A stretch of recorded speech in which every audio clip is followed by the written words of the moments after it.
shocking, Candy. You're 2-1. And do you know what? Candy? Yesterday, it wasn't a surprise to me. It wasn't a surprise. I mean, our team turned up in the second half. We were just absolutely superb. The boys were absolutely superb. You conceded 2 goals. Candy, what are you on about now? Candy.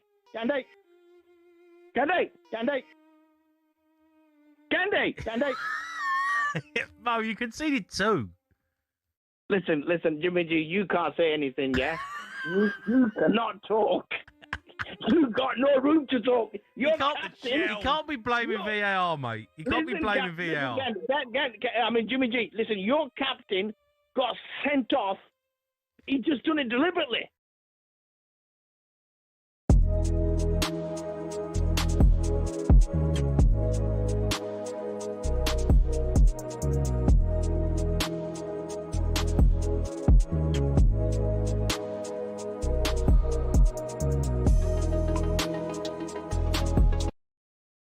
talkSPORT Sports Update, powered by the Nissan Van range, helping business owners to work better and live better. Search Nissan Vans or head to your local Nissan Van Centre. 1:01. Good afternoon. Here are your sports headlines and some breaking news this afternoon. Thomas Partey has now been charged with 2 further counts of rape. The former Arsenal midfielder previously appeared in court where he denied allegations of raping 2 women and sexually assaulting another. His trial is scheduled for November. Thomas Tuchel has officially signed a new England contract, taking him to the end of the 2028 Euros. His initial deal expired at the end of this summer's World Cup. Adrian Durham reckons the extension avoids unnecessary speculation about his future. If you go into the World Cup with his future not tied down, with him not knowing what he's doing straight after the World Cup, is there potential there that he could be having conversations through his agent or directly with clubs?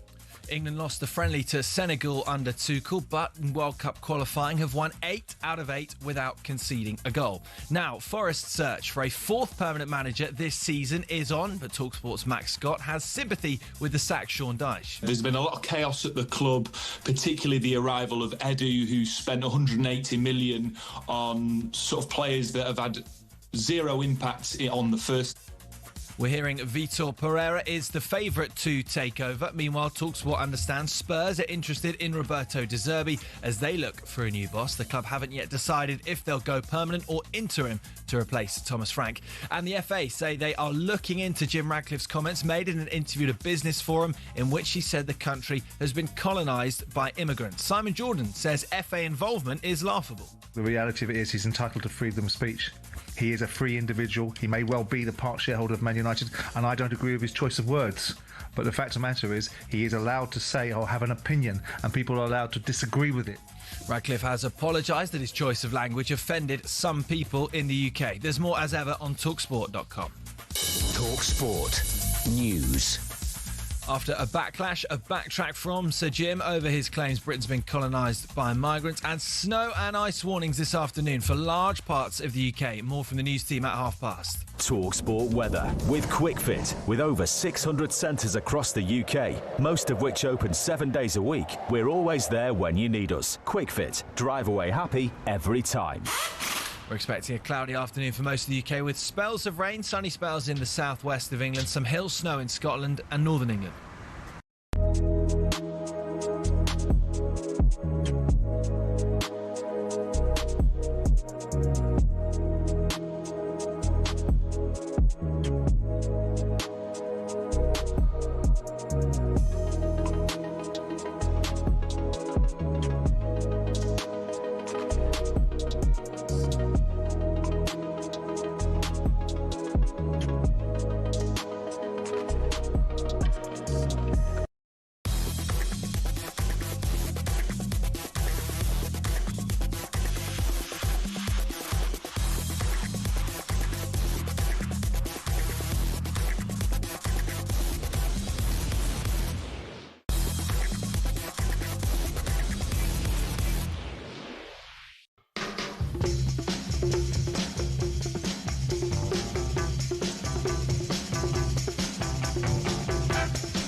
This is Paul Hawksbee and Charlie Baker with you through until 4 here on talkSPORT. Where this afternoon, please tell us, Charlie, in your own time, when you got a minute, what's coming up? I won't say what I just made up from some facts. Charlie just said to me, Thomas Frank's been shortlisted for the Premier League Manager of the Month. Yeah, I made that. So I spat me tea all over the desk.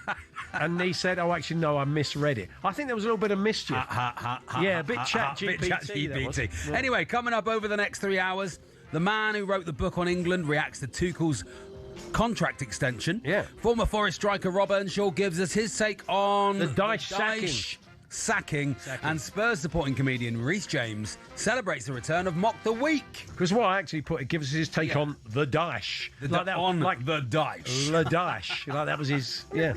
Actually, Sean Dyche could be one of the managers that does work as one name. Yeah. You know, like Madonna or Sting. Dyche.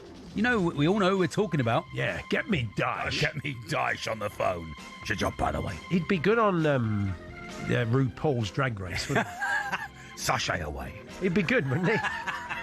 Anyway, we'll come back to that. Tim Vickery brings us the latest for South America, and both rugby codes are represented this afternoon by two fine props. Scotland's Pierre Schoeman and Alex Walmsley of St Helens. Yes, all this plus. We'll also have a Valentine's Day Clips special. Oh, yeah. I know.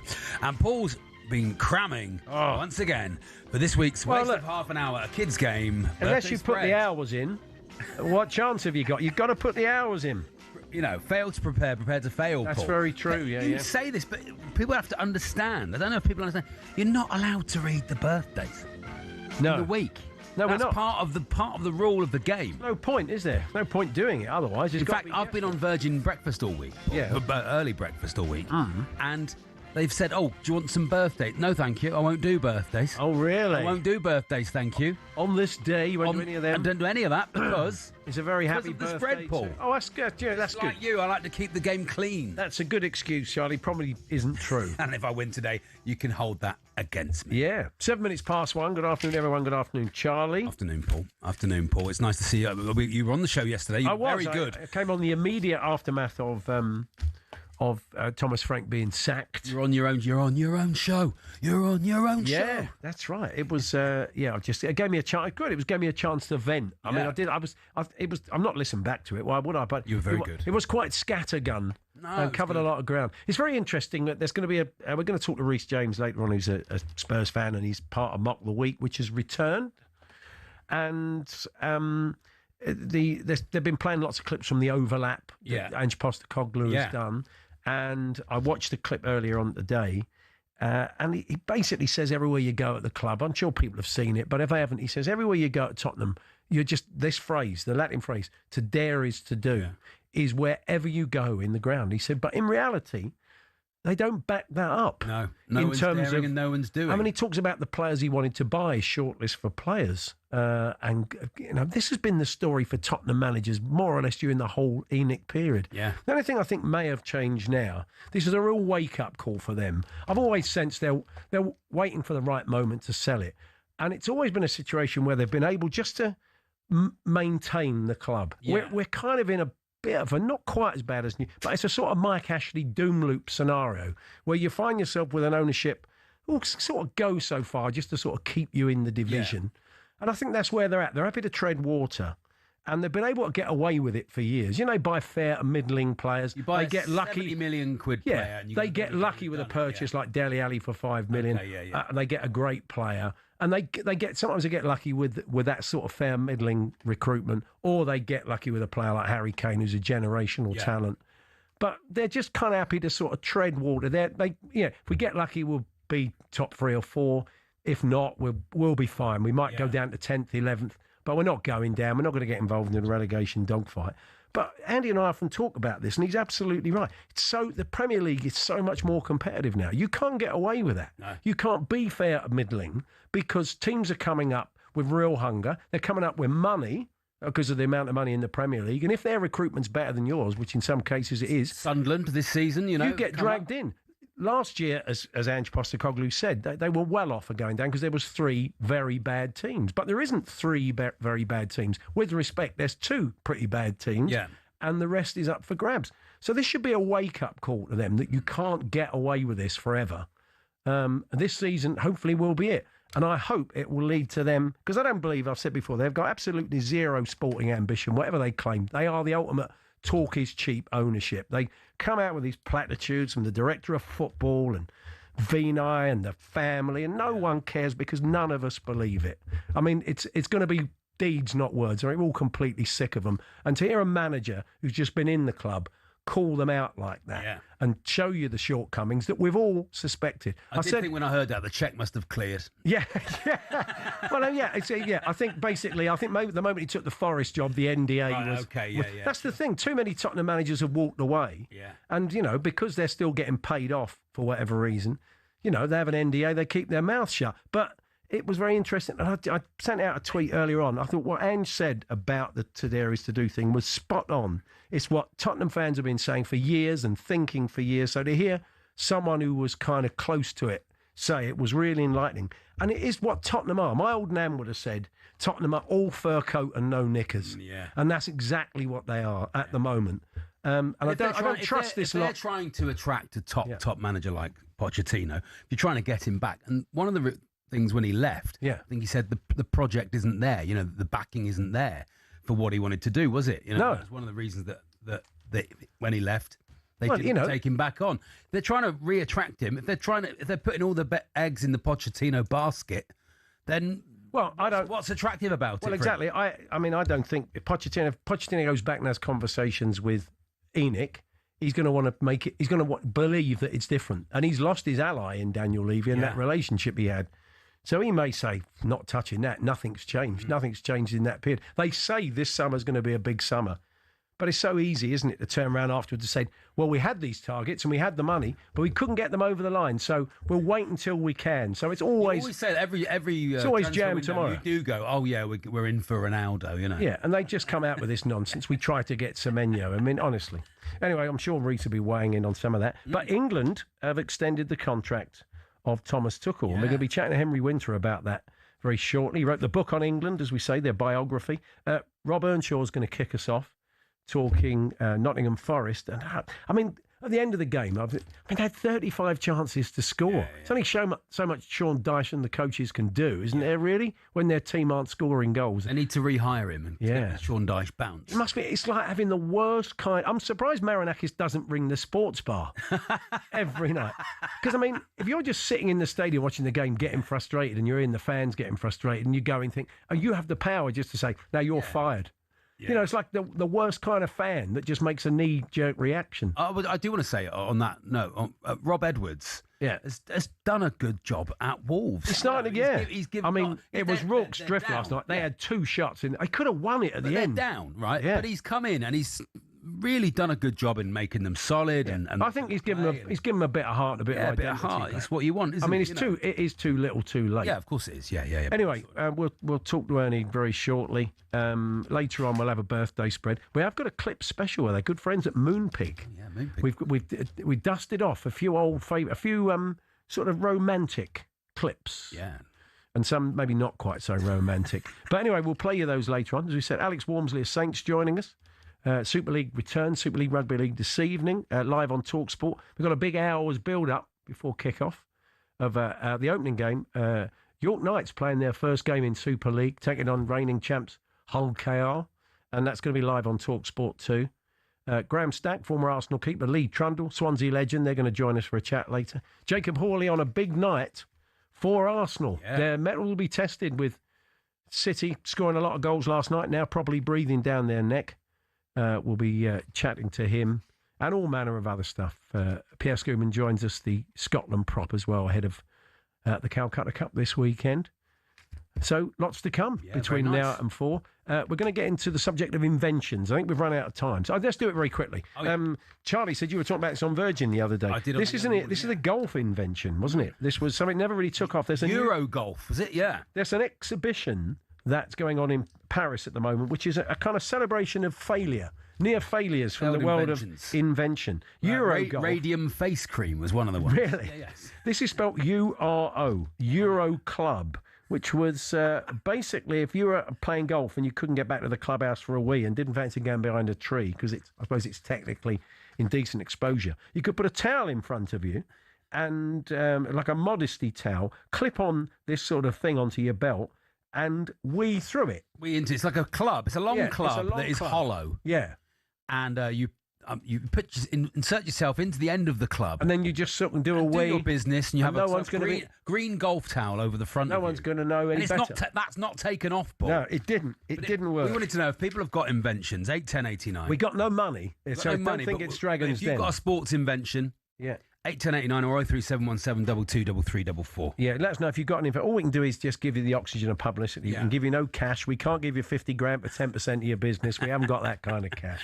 So let us know if you've got a sporting invention that no one's taking you seriously on talksport.com. Text 81089. Tweet TSH and J 03717 22 Rob Earnshaw up next to talk Forest, and Sean Dyche sacked by the owner last night after that 0-0 draw. We're here with our good friends at Tool Station. Stay one step ahead, whatever the job. Next stop, Tool Station.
Legendary retired referee Dermot Gallagher joins us here on the show. How are we, Dermot? Hi, Majestic. Hi, Al. Hi, Dermot. Listen, let's just get your thoughts off that straight off the bat. We don't want to ask you no questions. You're the ref. Tell us what you saw. I have to say, I get what Alan says, and I think lots and lots of people will say, give the goal. It keeps 11 against 11. It keeps everybody happy. But when you look at it, there's no doubt whatsoever Szoboszlai is fouled, and by Haaland fouling him, he will argue that stopped him clearing the ball off the line. But you go back, the only reason Szoboszlai gets that far back is because he actually hauls Haaland back. That's the first foul. So I don't think I think Craig has tried to play advantage because he thinks it'll be a goal. Definitely, Dermot. He's played advantage, isn't he? Yeah, he's played advantage, and bear in mind, Al, that he can always bring that back if it goes wrong. So but if you go to the second part, right, where Haaland fouls him, right, but the ball's gone in the net. So why didn't he play advantage there as well? Well, he can't play an advantage for foul on Szoboszlai, can he? Because if the ball's in the net, the game, it's terminated, isn't it? That moves over. But if you actually look, that ball's not in the net when he pulls Szoboszlai back. And the problem there, Al, is that once don't you think he see that, Dermot? Don't you think he see the first incident, right? And he's played on. Yeah. He's seen the second incident. He must have seen it. It was fairly obvious. And he still give a goal. That was the on-field decision, wasn't it? The on-field decision was goal. That's correct. So all I can presume is he hasn't picked up the foul on Szoboszlai. No, I don't see that. I think what's happened is VAR or is.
header from Ampadu.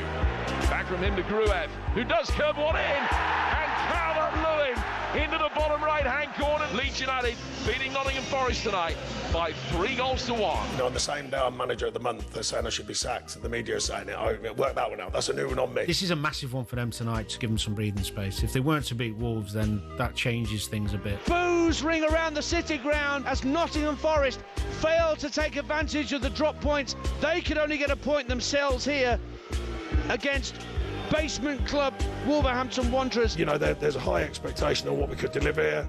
In this division, we came in here with 2 points in the relegation zone. We're now 3 points out of it. But the demand is high and we haven't delivered on the total demand. You could sense Sean Dyche at the end of the game last night saying, you know, if he only wants to make a change, he's going to make a change. He knew he had no control. It's that thing, it's almost like gladiatorial, isn't it? You're waiting for the thumb to go up or down from Marinakis. He kind of sits in that throne up in the stand, and as soon as things are going wrong, they cut to him. And then once he's left his seat early... That's it. You know, that's nothing down for you, really. The thumb's gone down. I mean, I'm sure Forest fans will be saying, you know, we've been abject and they've made the right call because we could end up going down and nothing was changing. I'm sure they've been phoning. They phoned in a lot on. Although it wasn't official last night, I'm sure a lot were on the sports vibe in there. So a lot of ex-pros, when he came in, said this is what will happen. He'll have 5 or 6 games and then it will sort of drop off a bit. And I didn't really believe that, but they know more than me, Paul. Well, he was manager of the month in January. Let's get the thoughts of a former Forest player. Rob Earnshaw joins us. Hi, Rob. Hello, Rob. Good afternoon, guys. Were you shocked last night or not?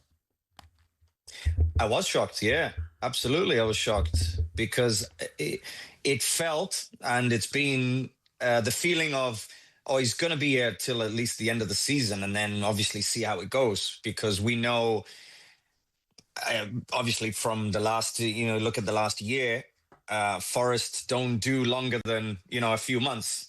But it just felt that things were kind of steady. But at the same time, as much as I was a little bit shocked, at the same time, not completely shocked. I was 40% shocked and 60%, okay, this is also expected, because look at, through the third time now that they've sacked the manager this season. So they're looking for the 4th manager this season. So that's why I wasn't extremely shocked, just partially. It should have been 4-0 at least last night. If it had been 7-0, Wolves wouldn't have had a complaint. I mean, they had so many chances, didn't they? I mean, really good chances. So it's only so much a manager can do about that. And if they had won 4-0, he'd still be in a job today. Most likely, yeah. That's the thing. But that's the real thin line. But listen, I've also got to say on that is I don't always believe a sacking comes from one game, whether the ball went in the net or not. Yeah. I actually think this has come from a few results. Wolves, one of them, even Leeds the other day. You look at, West Ham. You look at kind of a bunch of results. And also the other thing is, let's face it, he's been brought in. You got to keep us up, but also at the same time, you've got to raise us. Not just keep us up, you've got to raise us. And they're pretty much in the same position as when Sean Dyche came in. So that's the fundamental problem, is results. That's it, because Mr. Marinakis is very simple. You come in, you raise the football club. If you do well and deliver, you stay. And if you don't, you're out the door. I've got previous. There's the results before. And then now, if you're not doing the job as good as I think you should be doing it as the owner, I'm afraid we've got to move on and on to the next one. So that's literally what's happened. But I think mainly because Nottingham Forest still roughly in the same position as they were a few months ago. Yeah, I mean, it's his money. He can do what he likes, can't he? That's the thing. I don't know if he's got a plan of succession. I don't know if when he pulls the trigger, if he knows where he's going to go next. I think he knows Vitor Pereira, who we remember from Wolves. He's worked with him before, so I'm sure he sounded him out. And it looks like it is going to be him coming in. I mean, or a Forest legend, but Martin O'Neill's busy. So yeah, well, maybe Martin O'Neill could come. Yeah, what about Vitor Pereira? I mean, he did pretty well at Wolves for a while, didn't he? And I mean, he'd like. There's other managers he'd like out there, but they're going to be more difficult to get in the short term. Yeah, do you know I love listening to Martin O'Neill. He's got so much wisdom, he's so wise. Of course, he understands it as well. But listen, Pereira, I think if he comes in, if you look at where he's been and how he's kind of handled himself and how he's done over the last year or so, I think he's been brilliant. I think he fits. I think he really does, because I remember him coming in at Wolves and it was just they looked as a different side. They looked much better. They looked competent in the Premier League. So, of course, right now he looks as if somebody I actually think would fit Nottingham Forest. He might even fit Nottingham Forest better than Wolves. That's how I kind of see him, and how he is. He's got the same kind of theory, and how he is, and his body language is kind of Nuno Espirito Santo-esque. He's calm, he's composed, he's very chilled, very quiet, but he knows he's driven. So he would be, I think, perfect for it. But whoever comes in, the number one urgent thing is you must stay in the Premier League, and also you must lift that football club because it deserves it. And you got to deliver, and you got to deliver in your results and your points. And also, of course, Forest still in Europe as well. So that's the thing. And I think that's also why Sean Dyche has got sacked as well, is because he's also kind of, you're in a position that the owner wants more. And listen, you agree with it, don't agree with it, but this is what I see. I think Mr. Marinakis has got a very high level of what he wants from the football club. Yep. And what he wants from the football club is not being hit. And for me, I kind of like that. I would like an owner to say, this is the level, this is the standard. That's what you aim for. And then it's about you. It's about you, and that's the challenge. But I've got to tell you that football club is very, very special. I've been through the doors, and you feel the football as you go through the door, and you're like, okay, I get it now. It's very hard to put into words, but once you go in there, there's definitely a pressure. There's definitely a historical pressure. But also at the same time, it's brilliant. As you walk through, it gives you, like, you feel that football energy, and you say, it's up to you whether you're going to fold from it, or you go in through the door with your chest held high and say, this is it. I love this. And that's what you've got to be as a Nottingham Forest manager. Yeah, that's the thing. You see the pictures of Clough and the Champions League, the European Cup trophies. Isn't it? You're fighting history. But Rob, for now, appreciate you joining us. Thanks very much. Thank you. Cheers, guys. Rob Earnshaw there, the former Nottingham Forest striker. We're going to talk England next. Kind of slightly came out of left field this. Thomas Tuchel has extended his contract to take England into the Euros. We're going to get the thoughts. The man who wrote the book on England, Henry Winter, joining us for a chat in a few moments' time.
Did you think that the Super Bowl would get such a thumping up against the Premier League offering of Liverpool-Manchester City?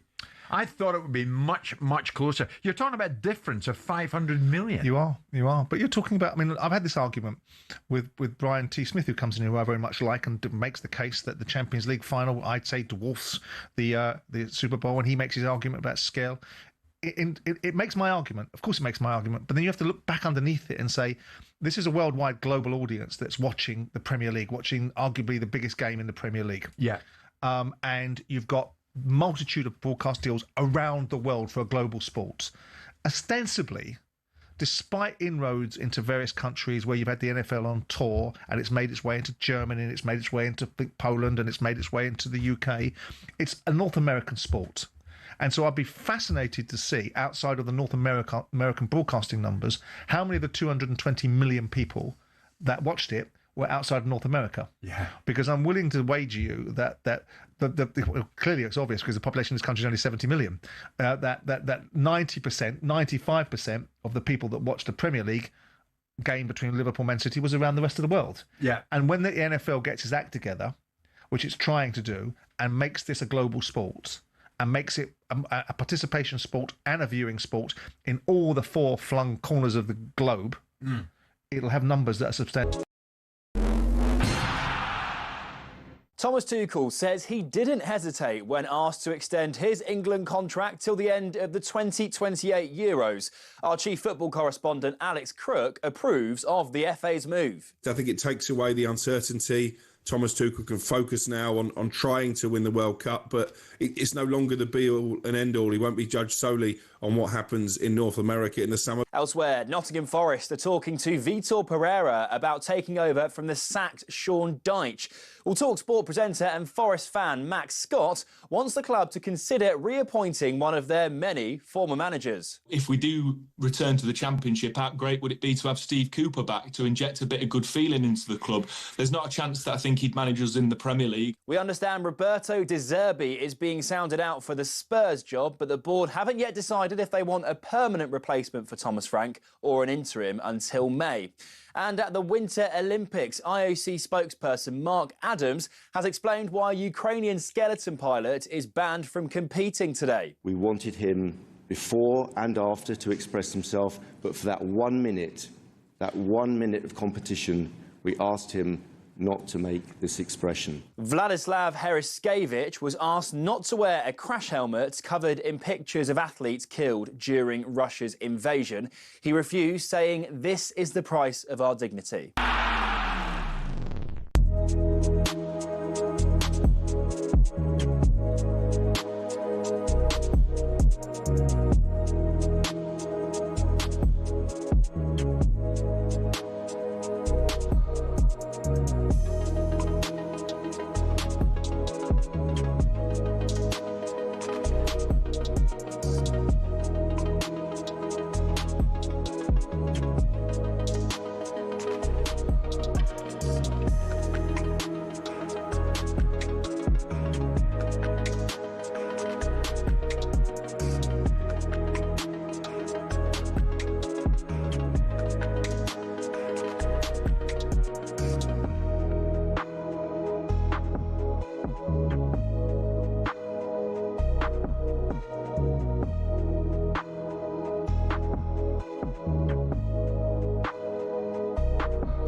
Just before we talk England with Henry Winter, we've had a little bit of reaction to our Forest and Tottenham conversation, haven't we? John Michael White's been in touch. Really nice text. Thank you, John. People who aren't Forest fans don't understand why Mr. Marinakis is so loved by us. But it's because we accept we're a passion project. He's the way he is because he cares so much. You see the negatives that come with that emotional thinking, but the positives are massive. The investment in our club, city and county has been massive. He's the anti-Enoch. Yeah, and as it's a very good point, actually. And as it happens, well, I won't read the rest because it's political. But I think he makes a really good point. They're two very different approaches, aren't they? And you are going to get knee-jerk moments like that. Bless you, Paul. Excuse me, where that came from. Oh, yeah, very good. I liked it. Anyway, before we chat to Henry, the latest episode of How to Win the World Cup is available. I said Enoch, I think. Let's hope, it makes me sneeze. Enoch, bless you. And let's hope Thomas Tuchel listens to it. It's on the talkSPORT YouTube channel and the talkSPORT app. Matt Ford, Tim Vine speak to the former USA goalkeeper Brad Friedel, all about how the hosts are preparing ahead of the tournament this summer. Here's Brad on the presence of Donald Trump. And where's he playing in goal? And how much of a central role the president will play this summer, on the right wing, if he has his way about it. Yeah, here we go. I hope for 30 days it's just all about the football. I mean, he's going to be at the final, isn't he? Of course he is. And I want to say, I think it's very sad that Bart, he used to play in goal for America, and now look at him. He's got a British passport. The guy's a total traitor.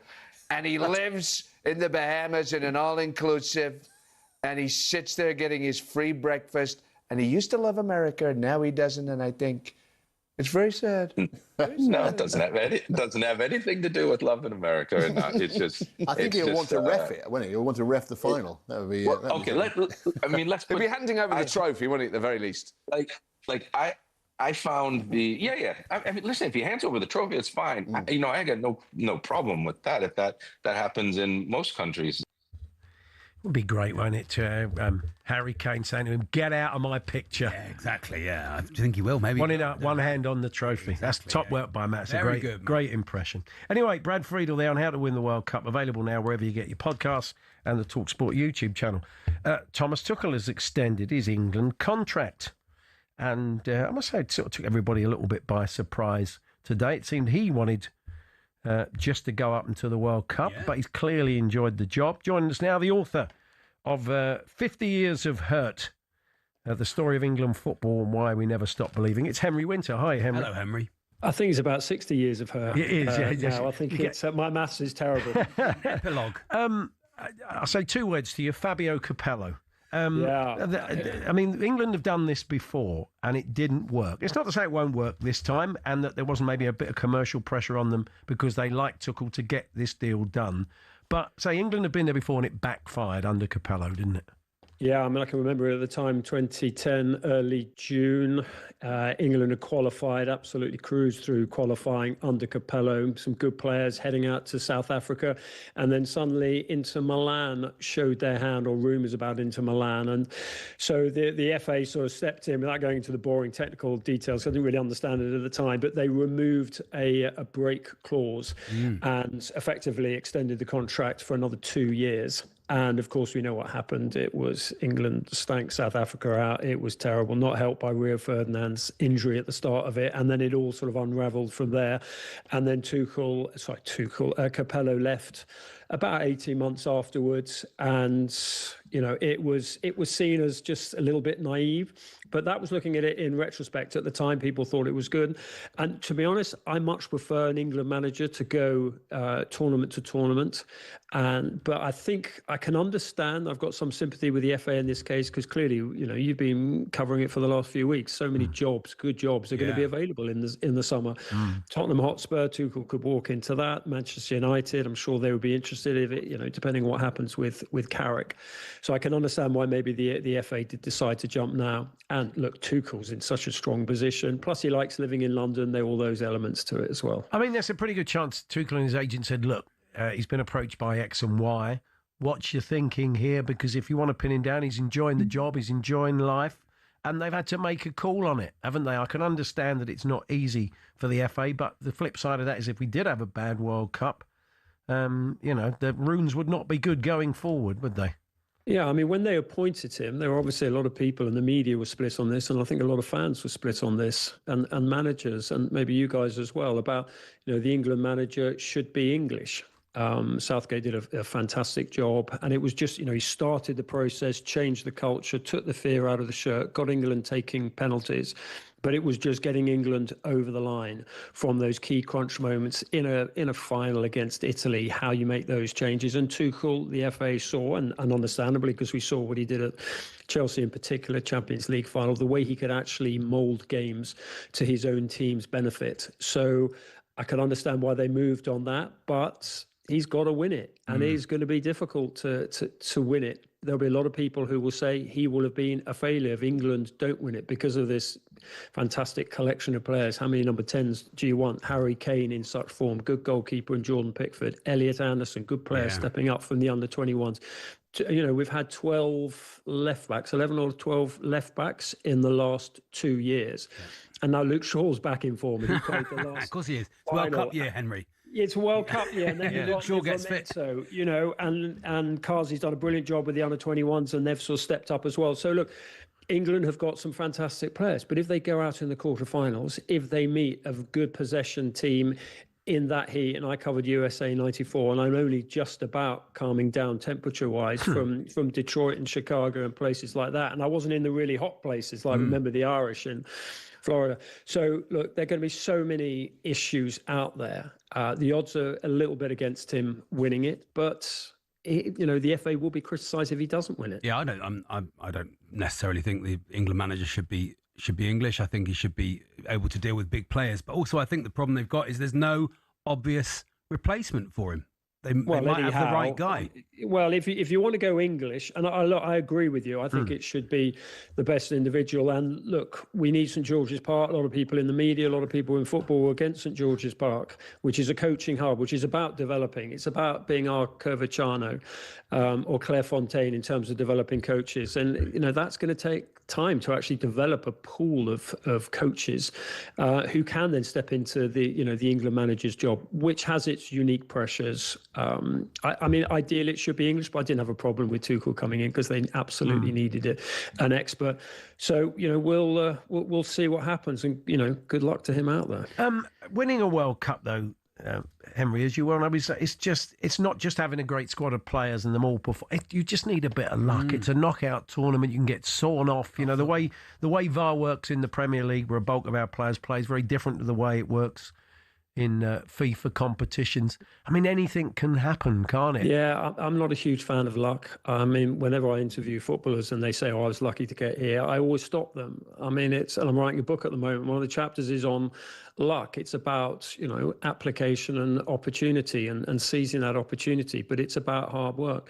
I mean, Elliot Anderson isn't lucky because he's in the England squad and playing well for Forest. It's absolutely about hard work. It's about having good people around him. It's about training. It's about going out on loan, Bristol Rovers, trying to make his way at Newcastle, seizing opportunities. So, we talk about luck out there. It won't be about luck. We always had this with England. Oh, England went out of a tournament because bad luck on penalties. No, they didn't train enough. I mean, Southgate brought a psychologist in. It took Gareth Southgate, who obviously went through what he did at Euro 96, to address the issue and to calm the players down. Take that extra second, maybe tie your laces, have a look at the crowd, talk to the goalkeeper when he hands you the ball, and just so it's not down to luck.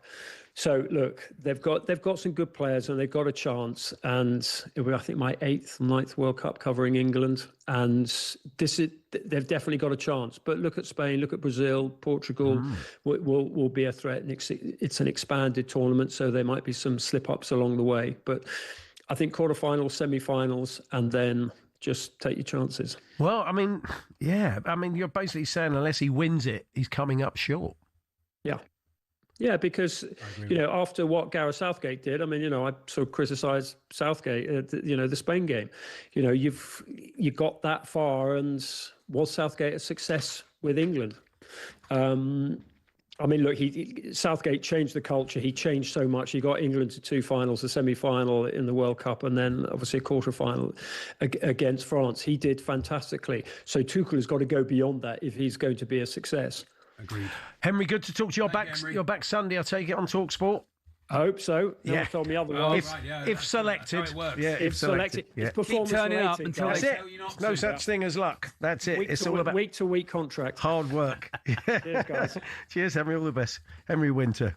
There reflecting. We've got to win it, Paul. We've got 2 good players in every position. But so have a lot of other. I think this squad is better than what Capello. I know what Henry means about, but sometimes you just need a little bit of good fortune along the way. There's very few people who have won the tournament without just something going right in key moments, and that's had nothing to do with their quality or their ability. It's just been sometimes there is a little bit of good fortune that creeps. You can't use it as an excuse. I completely get what he says. You can catch up on all of last night's Premier League action with the latest episode of the talkSPORT Daily podcast. Adrian Durham brings you a roundup of last night's games, and the talkSPORT Daily is available via the podcast platforms and the talkSPORT app. Ian Dancer was at the Forest game last night. He said his overriding impression from last night was just seeing how flipping enormous Mr. Marinakis' telly is. He watches the game in front of it, just in front of the press box, he dances. He said it's not a 24-inch monitor. It's got to be 100 inches across. Well, if he stands in front of it, then people behind him wouldn't be able to see if it was tiny, So he has a big, massive telly. Lovely, I mean, surely the pitch.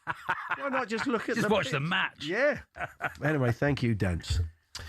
Still to come then. Reece James joins us of Mock the Week fame. Reece is also a big Spurs fan, so he'll be weighing in on all the mayhem at White Hart Lane this week. We'll be also chatting to Alex Wormsley a little bit later on of St Helens as Rugby League Super League returns live on talkSPORT.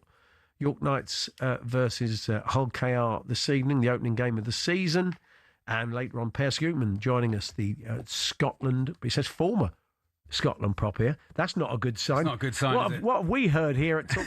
I don't know. Our sources. He's going to be in the squad in half an hour's time. Anyway, we'll have a chat with him, the Scotland prop head of the Calcutta Cup against England at the weekend. We're here, of course, with our very good friends at Toolstation. Pick up your wet weather essentials today. Next stop, Toolstation.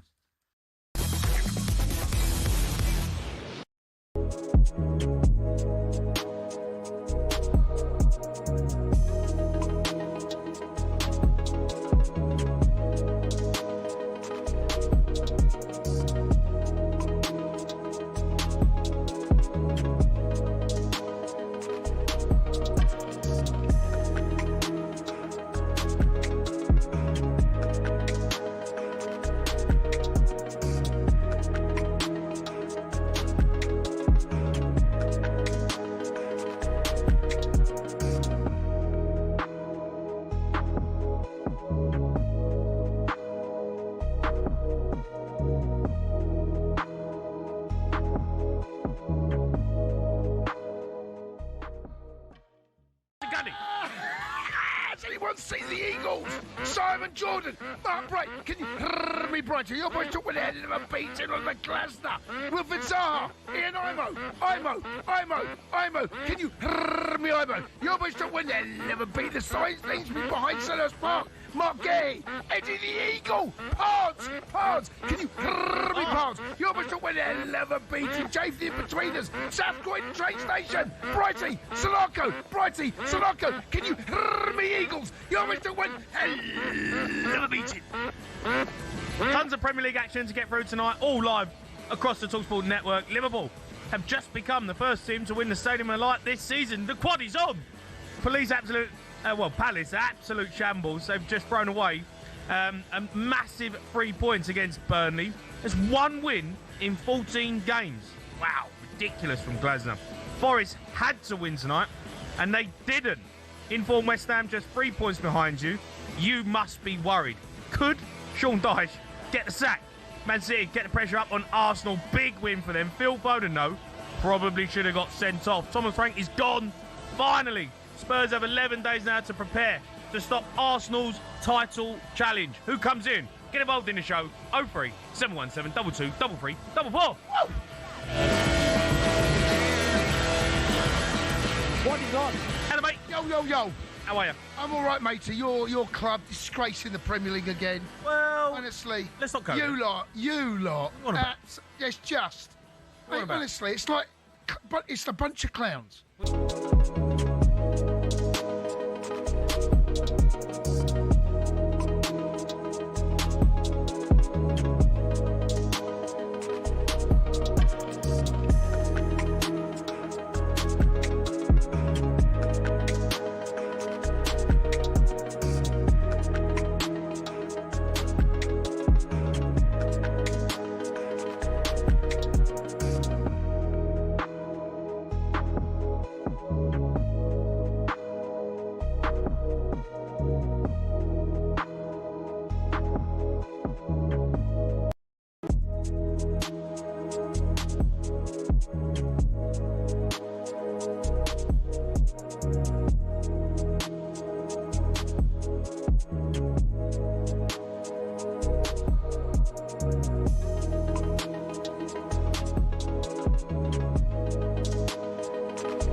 Good afternoon, Paul Hawksbee and Charlie Baker here on talkSPORT. Going to have a clip special. They're good friends at Moonpig in the next hour. You're probably aware Saturday is Valentine's Day.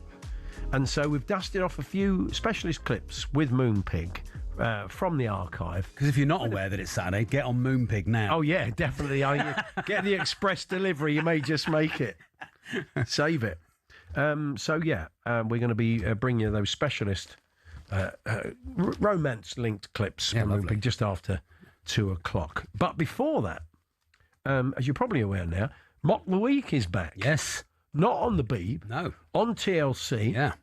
They've not messed with the format. Why would you? Why It was mess great, with something that works? Good, clean format. Nice. So if you were a fan of the show back in the day, then you'll be people don't get voted out every week. No. I used to warm it up, Paul. Oh, did you really? I used to do the warm-up for it. Yeah, I had to turn up and I missed it one week. I was late. I bought an old Mini, a classic Mini. Oh. And I thought what's going to be fun is if I drive the Mini to Mock the Week. Of course, it broke down on the way. Oh, well done. And I was late. But Dara just went on, did it on his own, did the whole warm-up on himself. So they decided not to warm it up anymore. And then I may have lost the job. I didn't lose the job. Okay. But Dara was absolutely brilliant. He's a brilliant comedian. Well, one of the regulars over the years on Mock the Week, and I'm sure that'll continue now, is Spurs supporting comedian Rhys James, who joins us now. Hi, Rhys. Hello, Rhys.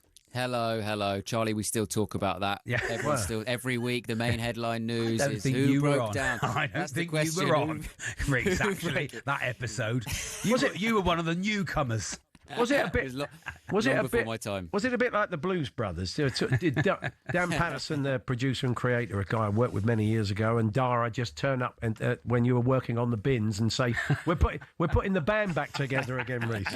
Yeah, it was exactly like that. Yeah, they found me. I was cleaning chimneys. And they found me, thankfully, and they wiped the soot off my face and said, "On you get, boy. Let's do it again." Sometimes they do shock and surprise your TV executives. I mean, something that always got a good audience, was always funny, always delivered. It doesn't. They say, "No, we're going to knock it on the head now." But it's good that you've been able to find another home for it. Exactly. That's what you need to do, And it's not.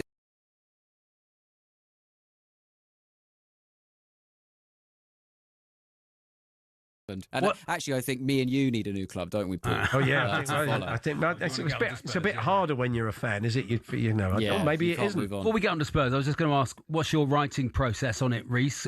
How close to the record do you get the stories and stuff? Sort of constantly, because the news is constantly changing. So, it's not like the olden days where they would be trying to drag 15 minutes out of rail replacement buses. Yeah. There's actually news now, and it's constantly changing. So even when we're recording, it's like, who knows if he'll be the Prime Minister by the time this goes by the out. end, yeah. So on the day, even when we get there to the studio on the day, they're sort of coming up to us going, "Oh my God, this has happened," or "This person's resigned, this person's been sacked," and you're going, "Oh, okay, well, I've just heard of that person, so I'm going to have to think of some jokes about that, am I?" Yeah. But you're really paying attention to the news the couple of days before. You're trying to think of some angles that no one else is going to come up with. It's a little bit difficult with Starmer. There's not much about him, so it's quite hard. He's an Arsenal fan, but they're doing quite well. None of it's ideal. But you're always trying, and crucially, there's 7 of you trying to do the same thing. So it is a bit of a gang show. People think it's competitive, and actually, you're sort of all in it together. One difference is it's hours now, isn't it? You're doing an hour-long episode. Oh, okay. That's right, yeah. And a bit more room to stretch our legs. Going out on Sundays at 9 o'clock, but I'm sure people can listen or watch back at their leisure, can't they? So how many are you doing in this first run, Rhys? I think there's 9 episodes in this first batch of it. I'll be on all of them, trying my best to say something funny about and new about Keir Starmer every week. Well, actually, maybe not, So let's see how long that lasts. Yeah, that's true. It is. 9 weeks is a long time in politics. So, as I say, it's got underway on the 1st of Feb, but you can still watch the first one back on TLC every Sunday, and that's all free to air, of course. So our club. I was having my 2 penneth earlier on. I don't know if you were there Tuesday, Rhys. It kind of did feel like there was no way back from that really sorry performance. But it's felt like that for months. And the fact all this stuff has suddenly leaked like a sieve, all these things that were wrong and the relationships with players, and suddenly all this stuff that journalists were sitting on for weeks is suddenly out there in the ether. So it does make you wonder if the people close to the club knew this was happening 4 or 5 weeks ago, they didn't do something about it. It's ridiculous, yeah. Well, the problem is that we wanted Levy gone, right? But it's a real sort of like, it's like the finger on a monkey paw has bent round as we've wished Levy away. And it's like, oh no, we've got rid of the guy who sacks the other guys who are bad. Yeah. So now we don't have anyone brave enough to do that. It's like losing Lord Sugar from The Apprentice. It's like, well, now you just got all these nutters who are going to hang out for ages. So that's why it seemed to take so long. It was calamitous from the get-go, wasn't it? I mean, he should have gone when he held the Arsenal Cup. Shouldn't he? Yeah, he should have gone when he was. Those sort of things shouldn't matter, but in the scheme of things, it does. It's sort of we bigger discussed than a defeat, if you become memeable, Yeah. as they say, then it's over for you. It's very. It was. I mean, if we get rid of all of that stuff and all the fluff, and it was the football. Ultimately, it came down to not having a discernible style, any patterns of play that you could say, yeah, that's what he wants to do. That's his approach. That's how he's trying to get the best out of these players, which shocked me. Really, because I had high expectations of him, and he's clearly a really decent guy, but it just ran away with him. Let's give him his credit. What a fantastic head of hair at his age, especially. I'm really jealous of his hair, but that's not enough, is it, these days? Well, it isn't. I mean, it goes some way. I mean, you know. Great I hair. know, but maybe it's the problem. Gareth Ainsworth is a great manager. He's also got great hair. Great hair, yeah, great hair. But Pep Guardiola's dominated the league for 10 years because he's not distracted by trying to get those waves perfect in his hair. We've got to think about this. It all goes to the top. Did Thomas's hair get longer at Spurs? I wonder if he was trying to do like if we got to win 5 games in a row, he wouldn't have it cut. Maybe it did seem to get a bit longer, didn't it? Yeah, it's good. Yeah. I think he was doing 2 games in a row, wasn't he? Yeah. Who next then, Reece? I mean, are you interim or do you want them to bring in a full-time person? Now, I'm very much interim and then Poch if he wants to come back and work with Enoch again, which is a big if. I think I'm going for dissolve the club and put us out of our misery. Yeah, I agree. I like that. Like a Phoenix club. I'm like that with Torquay sometimes. We had our chance. Could have just shut the thing down. Yeah. You know, shut the whole thing down. What happened to when the fun stops? Yeah. That's what I'm saying. We've got to get rid of it. You can't keep making me go there every week. It's the most depressing part of my week. I think it's got to be an interim, hasn't it? It's you know, people are saying it's going to be Dyche, aren't they? That we're just going to do a swap. Imagine that. Sean would keep us up. Would keep you up, definitely. I mean, as I said, we're not party. I'm sure we'll find out, though, as the club continues to leak like a sieve. But we'll probably discover that Johnny Heiting had all these great ideas that he wasn't able to implement. I mean, he was a defender, and he'll hope. I mean, what we need now, we just need someone to keep us up. Forget all that. We don't care. It doesn't matter how it happens. No. If every game is Rorke's drift and we win 1-0 and get enough points, it doesn't matter really. Now it's just about that. I don't care about the games about glory at the moment. Just got to stay up. We're past patterns of play for this season, aren't we? Certainly We've got to look to next season, yeah. Well, we're past having 11 fit players. Well, so exactly. we've just got to find people off the street to come on the pitch. Passé that, isn't it? Really, idea having 11 fit players. I mean, the great clubs, they can do it with 10, can't they? Well, Reece, all the best with the return of Mock the Week, and good to talk to you, and we'll catch up with you soon. Thanks very much, guys. Good luck with it. Here we are. That's Reece James there, one of the stalwarts of Mock the Week, back with Dara O'Brien and the gang on Sundays, 9 o'clock on TLC, and the first one went out on the 1st of the month, so you'll be able to catch up with a couple. That'd be great. That'd be great. Paul Hawksbee, Charlie Baker here on talkSPORT, our clip special with Moonpig coming up shortly. Graham Stack, former Arsenal and Watford keeper, and the Swansea legend Lee Trundle joining us for a chat for reasons they'll explain later.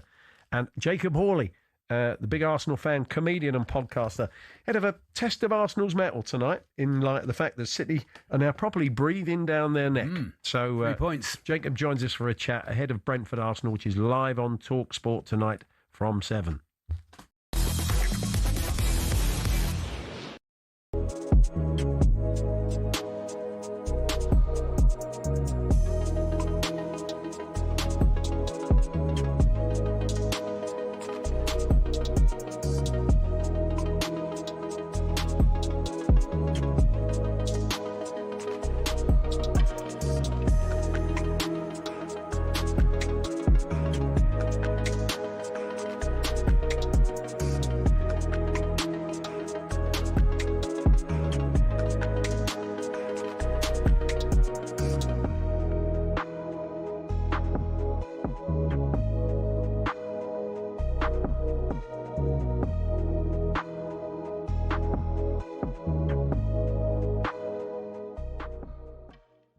Hi, there he is. Hey, Candy, There he is. Hey, Candy, up the town. Up the town. Yeah, so I've only got the top. Last night, you won't get me on. No, I've only got the table. Only got the top 5 here, Mo, in the table. Listen, Candy. I've got some breaking news. I've got some breaking news for Jimmy G. Jimmy G, I've got some breaking news for you, lad. Come on. Guess what? My sources are reporting tonight that Arnie Slot has been approached by Tottenham Hotspur. talkSPORT breaking news. Sorry, who? Now, who? Arnie Slot, my manager, the Premier League winning manager. Tottenham like him. They want him to come and build a side to win Jimmy G the Premier League. Am I correct, Jimmy G? 100% Mo, mate. You do come on here and talk some garbage, but this is up there, all right? You're coming on talking absolute nonsense. Jimmy G, listen. It's the truth, man. What do you mean garbage? Your sources, mate, they're probably up there with the worst sources ever. You need to apologise to me and my sources when this happens. I'm telling you. Because, look, Spurs are back, yeah? Spurs are back, mate. We're ready to go again. Back, yeah? And at the end of the day, like Candy says, what is it, Candy? To do what to do? What do you dare is to do nothing. That's it. What about your mob, though, mate? It's a good result tonight. Is the quad back on? Quad is on. Listen, stop taking mick out of my quad. Yeah, quad is for next year. The double's on this year. The double. What a performance by the champions! What a performance by the champions! Nobody's gone to Roker Park and anywhere. Roker Park? What year? It's not 1985.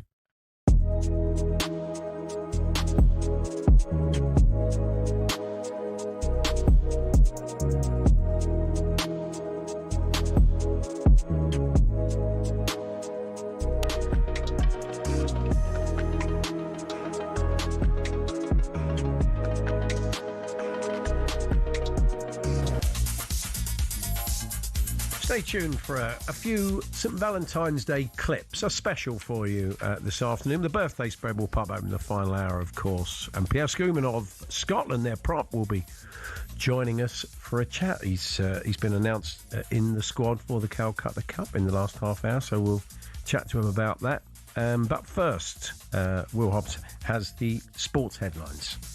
talkSPORT Sports Update powered by the Nissan Van Range. Commercial vehicles built around your business. Search Nissan Vans or head to your local Nissan Van Centre. Thanks, Paul. The breaking news this afternoon is that Thomas Partey has been charged with 2 further counts of rape. The former Arsenal midfielder previously appeared in court where he denied allegations of raping 2 women and sexually assaulting another. His trial is scheduled for November. Elsewhere, Thomas Tuchel says he didn't hesitate to extend his contract with England till after the Euros in 2028. Our chief football correspondent Alex Crook approves of the FA's move. I think it takes away the uncertainty. Thomas Tuchel can focus now on trying to win the World Cup. But it's no longer the be-all and end-all. He won't be judged solely on what happens in North America in the summer. Tuchel's assistants have also extended. Nottingham Forest, meanwhile, are in advanced talks with Vitor Pereira about taking over from the sacked Sean Dyche. talkSPORT presenter and Forest fan Max Scott says the club is now hurtling towards relegation. If we do return to the Championship, how great would it be to have Steve Cooper back to inject a bit of good feeling into the club? There's not a chance that I think he'd manage us in the Premier League. I think that relationship's been sort of severed. Forest's next game is away at Fenerbahce in the Europa League. That's live on talkSPORT 2 next Thursday. The FA say they're looking into Jim Radcliffe's comments that the UK has been colonised by immigrants. Simon Jordan says they shouldn't be getting involved. He is a free individual. He may well be the part shareholder of Man United, and I don't agree with his choice of words. But the fact of the matter is, he is allowed to say or have an opinion. He's not done it at a football forum. He's not done it in the football fraternity. He's talking at a business conference. And Italy have thrashed Nepal by 10 wickets at the T20 Cricket World Cup to earn their first ever victory at the tournament. The result puts England down to 4th in Pool C. It also means that since 2006, Italy's cricketers have won as many World Cup matches as their footballers. There's more at talksport.com. talkSPORT News. A 13-year-old has appeared in court over the attempted murder of 2 pupils at a school in London, and the price of a holiday in England could rise if the government pushes ahead with plans to introduce a holiday tax. More from the news team at 5:30. talkSPORT weather with QuickFit. Come rain or shine, we've got your electric car covered with 400 EV ready centres, so you can drive away happy every time. Another cloudy afternoon for most of the UK with spells of rain, sunny spells in the southwest of England, some hill snow in Scotland and northern England.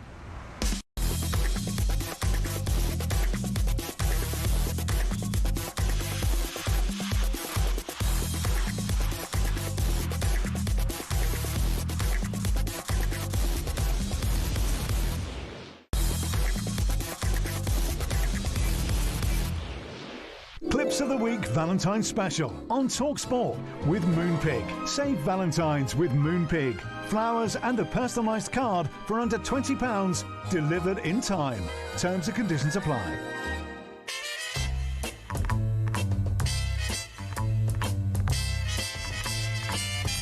talkSPORT Clips of the Week.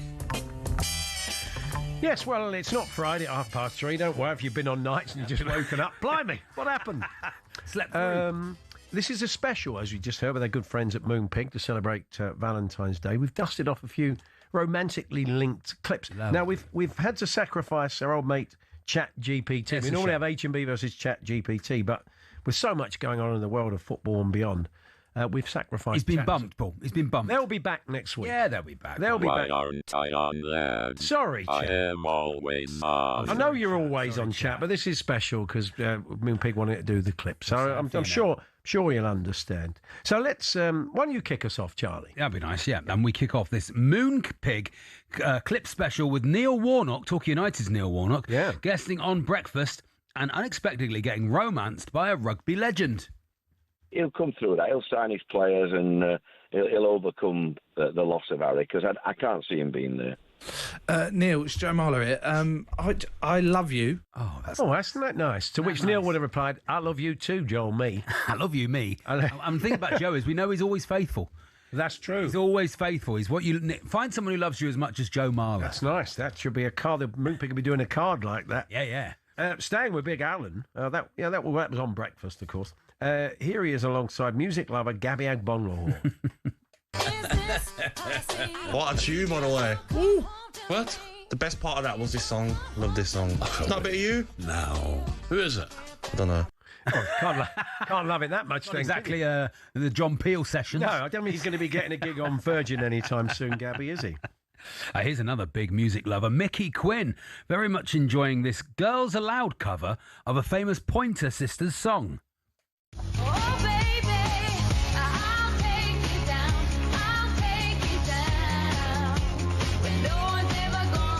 I love Sister Sledge. I love Sister Sledge. Are they at the Winter Games? Good old Sister Quinny. Sledge, Paul? I think I'd like the Sister... Yeah, I think they should be at the Winter Games.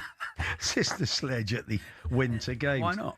Here's Natalie Sawyer on Weekend Breakfast with interesting news about her co-host, Dean Saunders. We set the former Liverpool and Wales forward, Dean Saunders, a bit of homework last night ahead of this morning's show. As we know, Dino is an avid lover. Oh, is he? Blimey. So there was me, Casanova, Dean telling one of his stories. Yeah, there we are. Do you hate me, lad? No, we don't hate you, chat. It's just... We just haven't got room this week because there's a lot going on and we're doing the Moonpig Clip special. Sad for Chat, isn't it? It is a bit sad for Chat. Sounds quite forlorn. He does sound very lovesick. Yeah, he does. Sounds like needs a card from Moonpig. I think he does. What's next? This was a talkSPORT listener, very much in love with talkSPORT. Yeah. Not a coincidence that talkSPORT's got the most listeners for a while, because you guys, every single one of you is just awesome. From Alan Brazil to the afternoon with Andy and Jacobs. Yeah, cheers, mate. Andy and Jacobs. It's great, isn't it? Do you know what?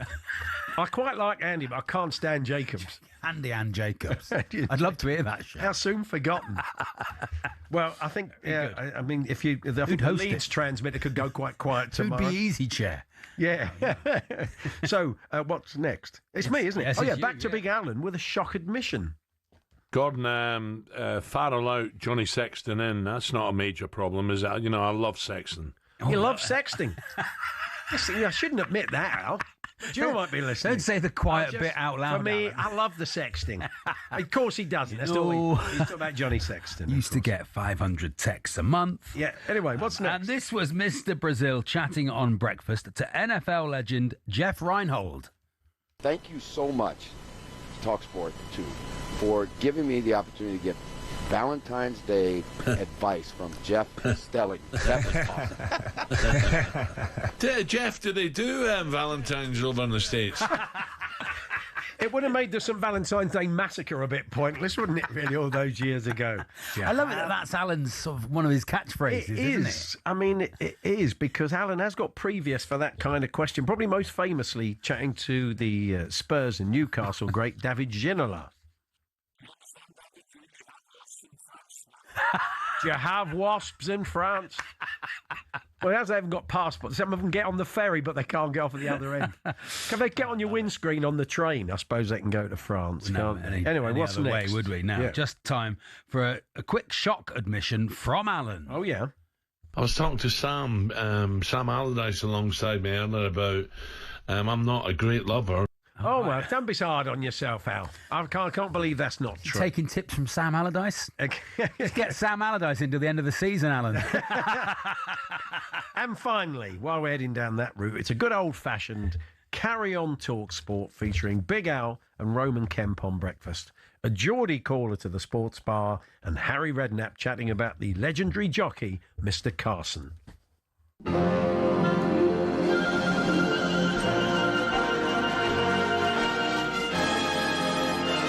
Good morning, guys. Firstly, thanks so much for having me on the show. Massive fan. You're welcome, Roman. And what a game! Before we get stuck into your lovely Arsenal.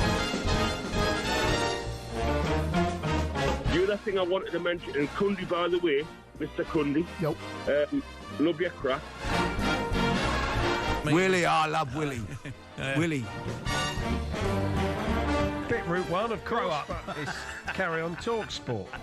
So there we are. That was our Clips of the Week Valentine's special with Moonpig. To be fair, lads, I enjoyed that. Oh, I enjoyed it. That's good to hear. Nice. So just, well, it's only fair you get the last word.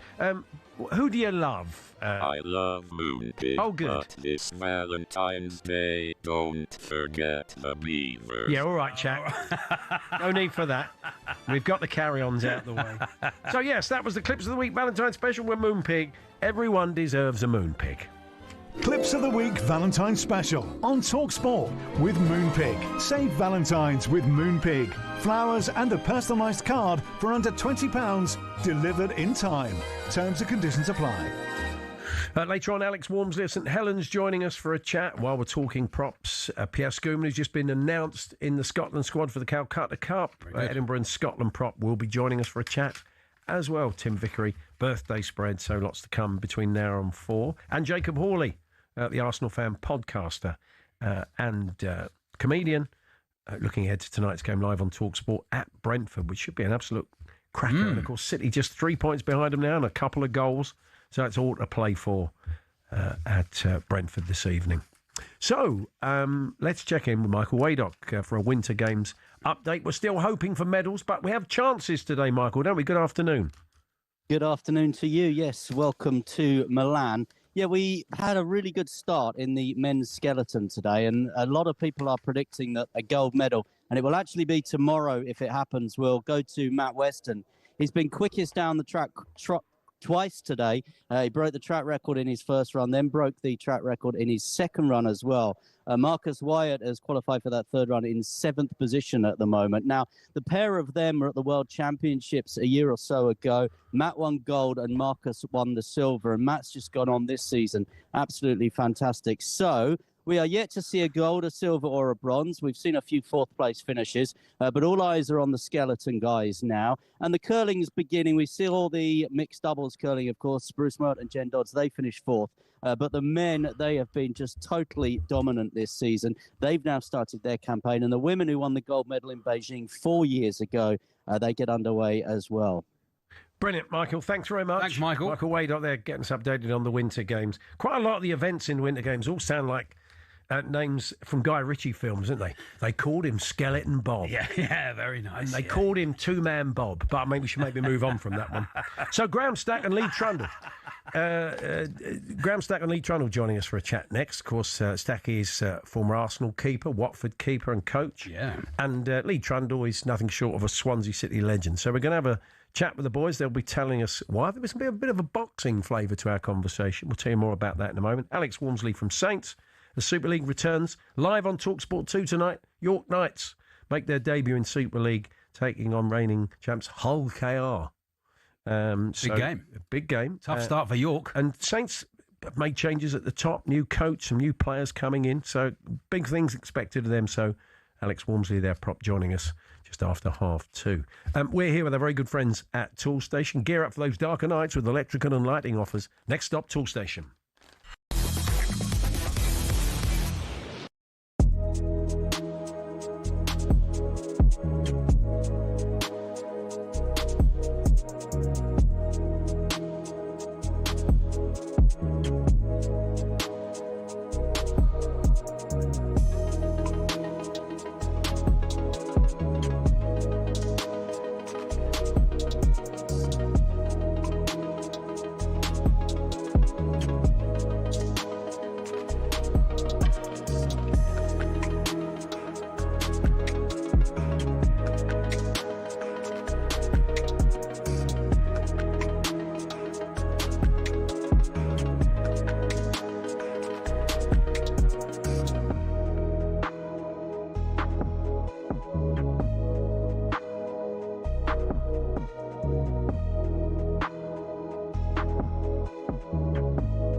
My view of punditry is when I listen to a pundit, whoever that pundit might be, whatever they may be, whether it's male, female, black, white, yellow, green, it's do I learn something from them? Do they engage me? Do I find them interesting and entertaining?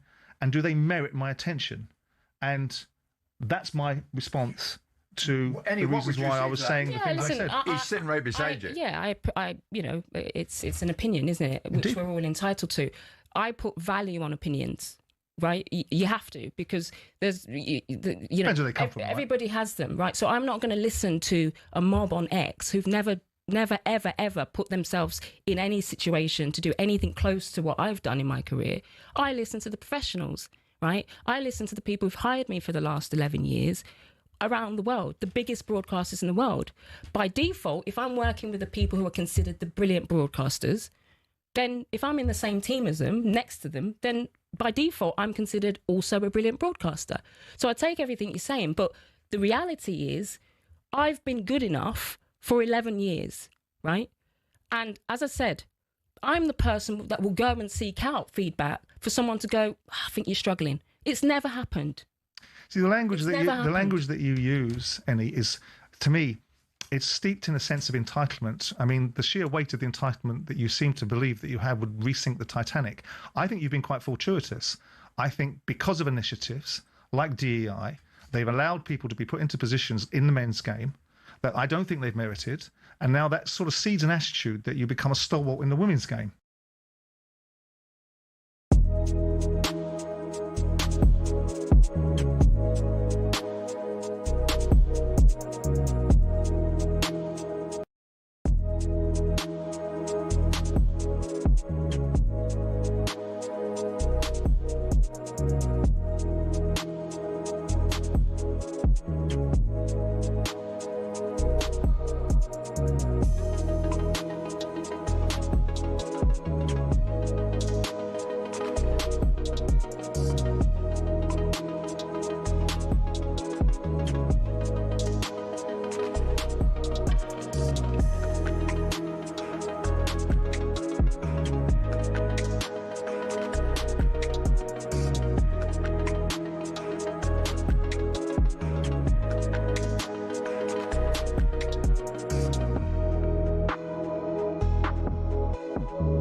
Yes, good afternoon, Paul Hawksbee, Charlie Baker here on talkSPORT. Birthday spread for you in the final hour. Tim Vickery will join us. And later on in Drive, you'll be kept up to date with the Nations League draw over in Brussels with Santa and Angelina Kelly out there, and she'll be setting the scene for us a little bit later on in the show. But you may recall us chatting to Graham Stack, former Arsenal Watford keeper and coach, about his night to remember last October in London, which saw many famous footballers boxing.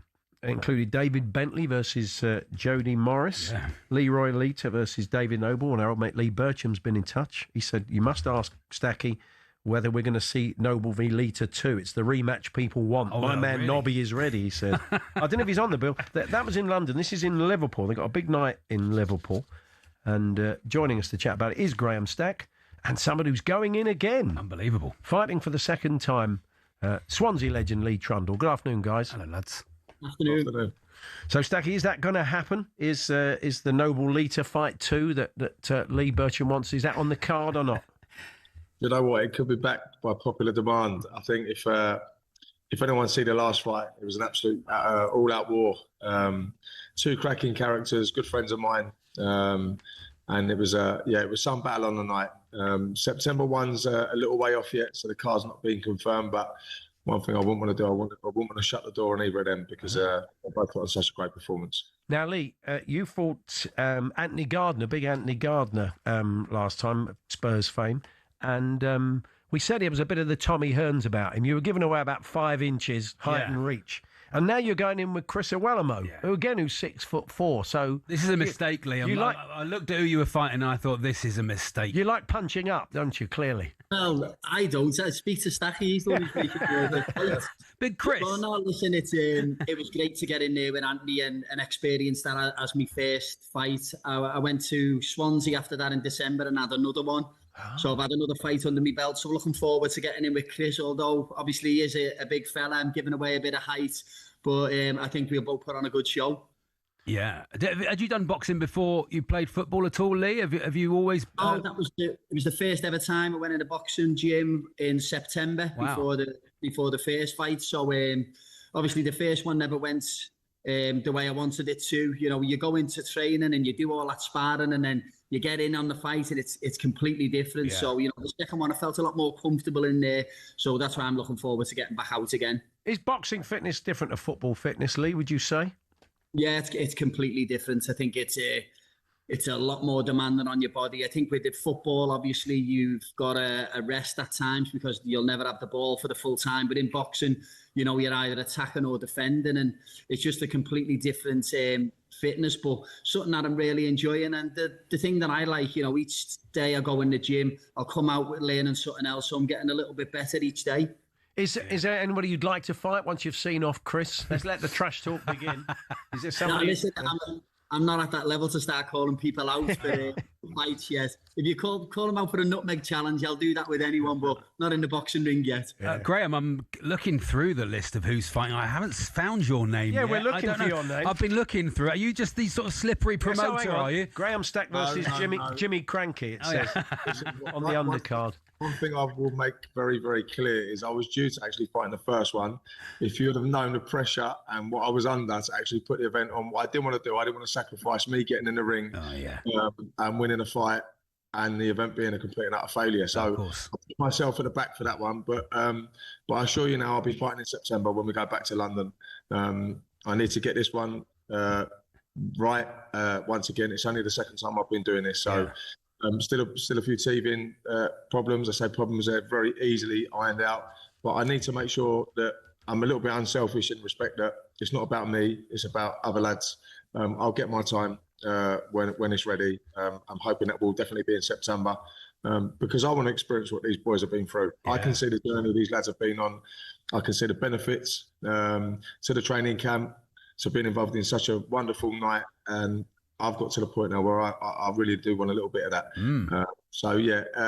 All in good time. But yeah, the plan is for me to be putting the gloves on for the event in September back in London at the Grosvenor. First off, though, you've got Friday the 17th of April at the Titanic Hotel in Liverpool. I know a lot of the Liverpool faces are going to be from boxing and football and beyond, going to be turning out to support you. So tickets on sale already, Graham?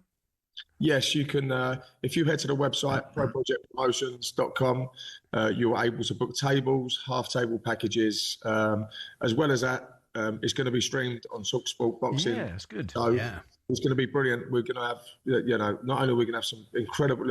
Liverpool has a wealth of boxing talent, and always has, and obviously football. It's Derby Day weekend.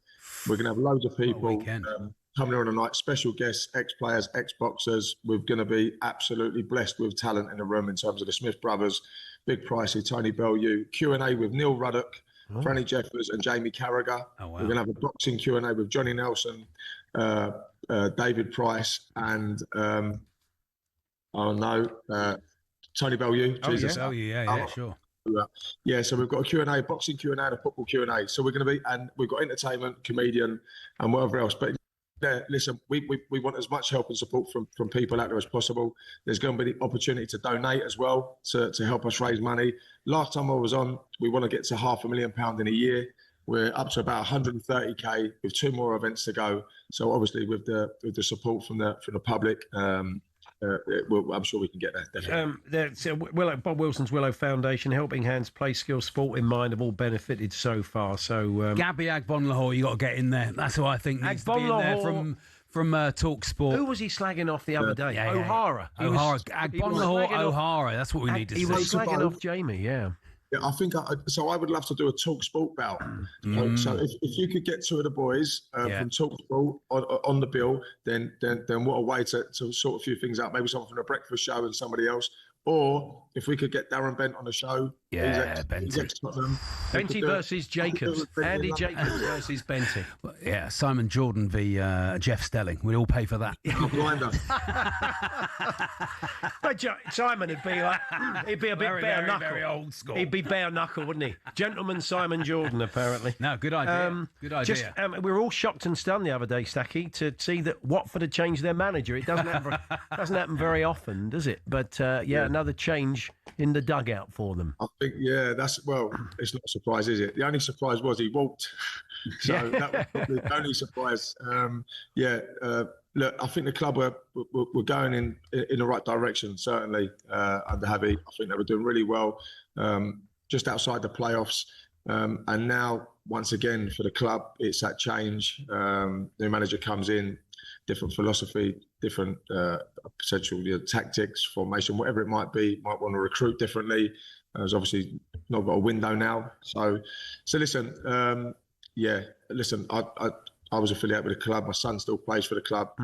It's not in a bad place, but it's just a shame that the change has come at such a crucial time in the season with them getting so close to the playoffs. But I may also add that the lads that did step in at the time, ex-players, Adrian Mariappa, Dan Gosling and Charlie Daniels, when they went in, I thought they've done an incredible job. They've got great point up a hole, and I think they're unlucky at Southampton. So it's nice that they've kept Charlie involved in the first as well. That's good. Excellent. And Lee, you all right? 15th of May. You feeling about life for the rest of the season? Yeah, I think we're on the up since the gap was coming. We've had a great turnaround. We've been brilliant at home. Picked up a couple of points away from home, but that's where we've got to be better. I think we're 5 points off the playoffs now. So it's good to be, good to be looking up in the Championship. You could be 5 points above the relegation zone and the playoffs at the same time. But it's looking really good, and I'm enjoying watching the football at the moment. Excellent. And just a very quick one, Graham, on Arsenal tonight. A little bit nervous after City winning last night and handsomely as well? Do you know what? That's what City do, don't they? I mean, look, there's no surprises when City win 3 or 4-0 because of the squad they've got, the depth they've got. But listen, I've got to say, I've never been as confident in an Arsenal side for a long, long time. I really do believe that with the group they've got together, with players coming back to full fitness, with the depth they've got, with the run they're on, there was points that were dropped a few weeks ago, but fortunately for Arsenal team, just didn't capitalise and left the door open once again for Arsenal to kick on. And listen, tonight will not be an easy game. Brentford are a good side, excellent at home, but I really do believe now with the little lack of form they probably went through that poor period of probably 2 or 3 games. I think for me, if they don't go on and win it this time round, God help me. You can hear the desperation. Yeah, I know we got to go. Lee, have you scored any goals this season? Are you playing, Lee? You're still playing, Lee, aren't you? Yeah, still playing. Yeah, so I'm still enjoying normal Welsh League on a Saturday, and I'll play the Vets on a Sunday as well. Brilliant. So 2 games a weekend. So I'm still in there. Good. Well, I know that we'll chat to you before April and in the build-up to the fight. Guys, thanks very much. All the best. Thank you. Cheers, lads. Pro Project Promotions. And you can go and check that out and get your tickets for the night at the Titanic Hotel. And, watching the fight, it's all took it... No bar, apparently, Paul. The players took it very seriously last time, and they reckon the fights were great. So you want to go and a good night out, Titanic Hotel, Friday, April the 17th. Pro Project Promotions. Alex Walmsley joins us. Super League is back tonight, I'm delighted to say, ahead of another big season. Lots of changes in the league. The Saints prop Alex Walmsley joining us for a chat next.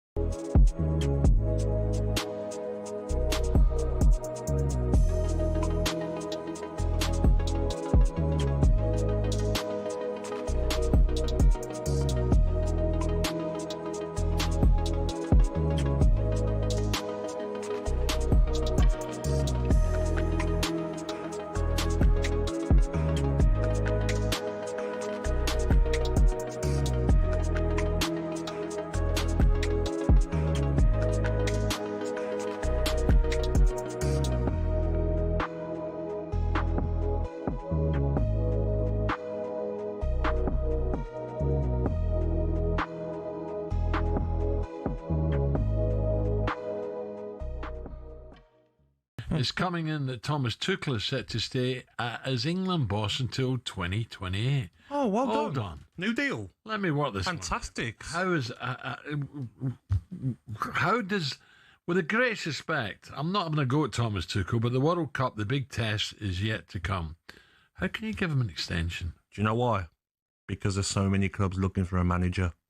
Maybe they've got in touch and the FA thought, let's extend his contract. But the problem is, Al, we lose in the last 16. What are you going to do then? Gabby, you've got to go. England, the manager of England. Incredible, isn't it? People would go on their knees to Wembley to get it. Exactly. So what the hell? That sums the FA up. Who's making these decisions? That sums the FA up, Al. Because you beat countries that you should have been beating in the qualifiers. You've been given a new deal, maybe because Manchester United need a manager. Look at Spurs now. It's incredible, but are we surprised, Al? Well, I'm annoyed, to be honest. It shouldn't bother me because I'm Scottish, but I'm like, who makes these things up? Exactly. Gabby, how far, in your opinion, your expectations in America? Yeah, we know it's going to be warm. To heat, yeah. England, have England got to get to a semi? Or has it been a disappointment? I'm sick of saying that, Al, to be honest. I'm sick of saying, we get to a semi, then you know what? Thomas Tuchel to lead us into the Euros. No, we have to win it. I'm not having the conditions. I'm not having it. Like, Chelsea went and won the Club World Cup, didn't they, in the conditions? I know that wasn't the hardest of competitions to go and win, but we have to, Al.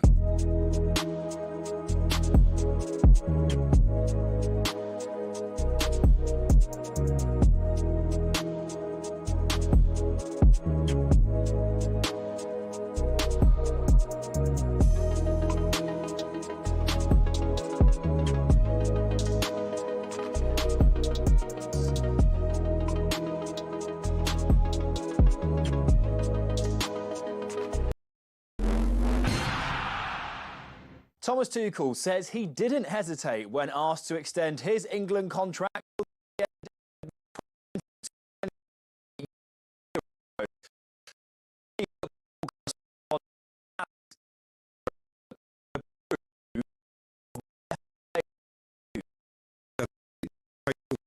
Uncertainty.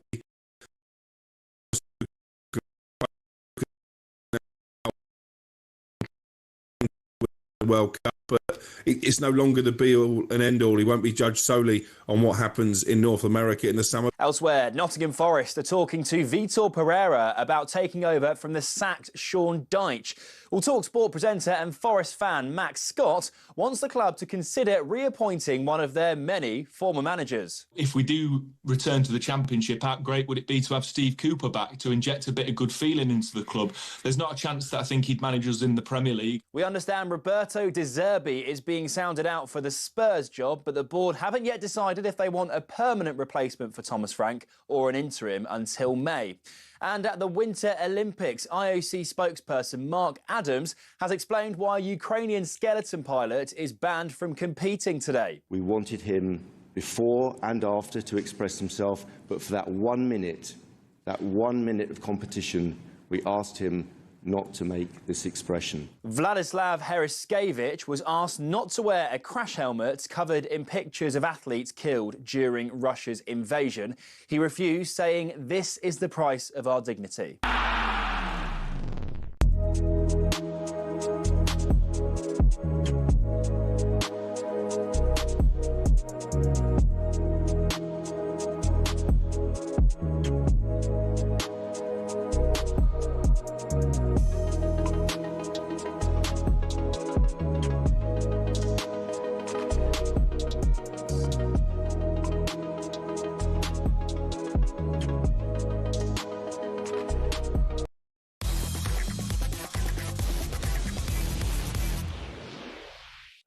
Weekend preview on talkSPORT with Paddy Power. For more racing tips, check out their podcast, From the Horse's Mouth, with Ruby Walsh and our own Paddy Power. The podcast for racing fans, by racing fans. T's and C's apply. 18+, begambleaware.org.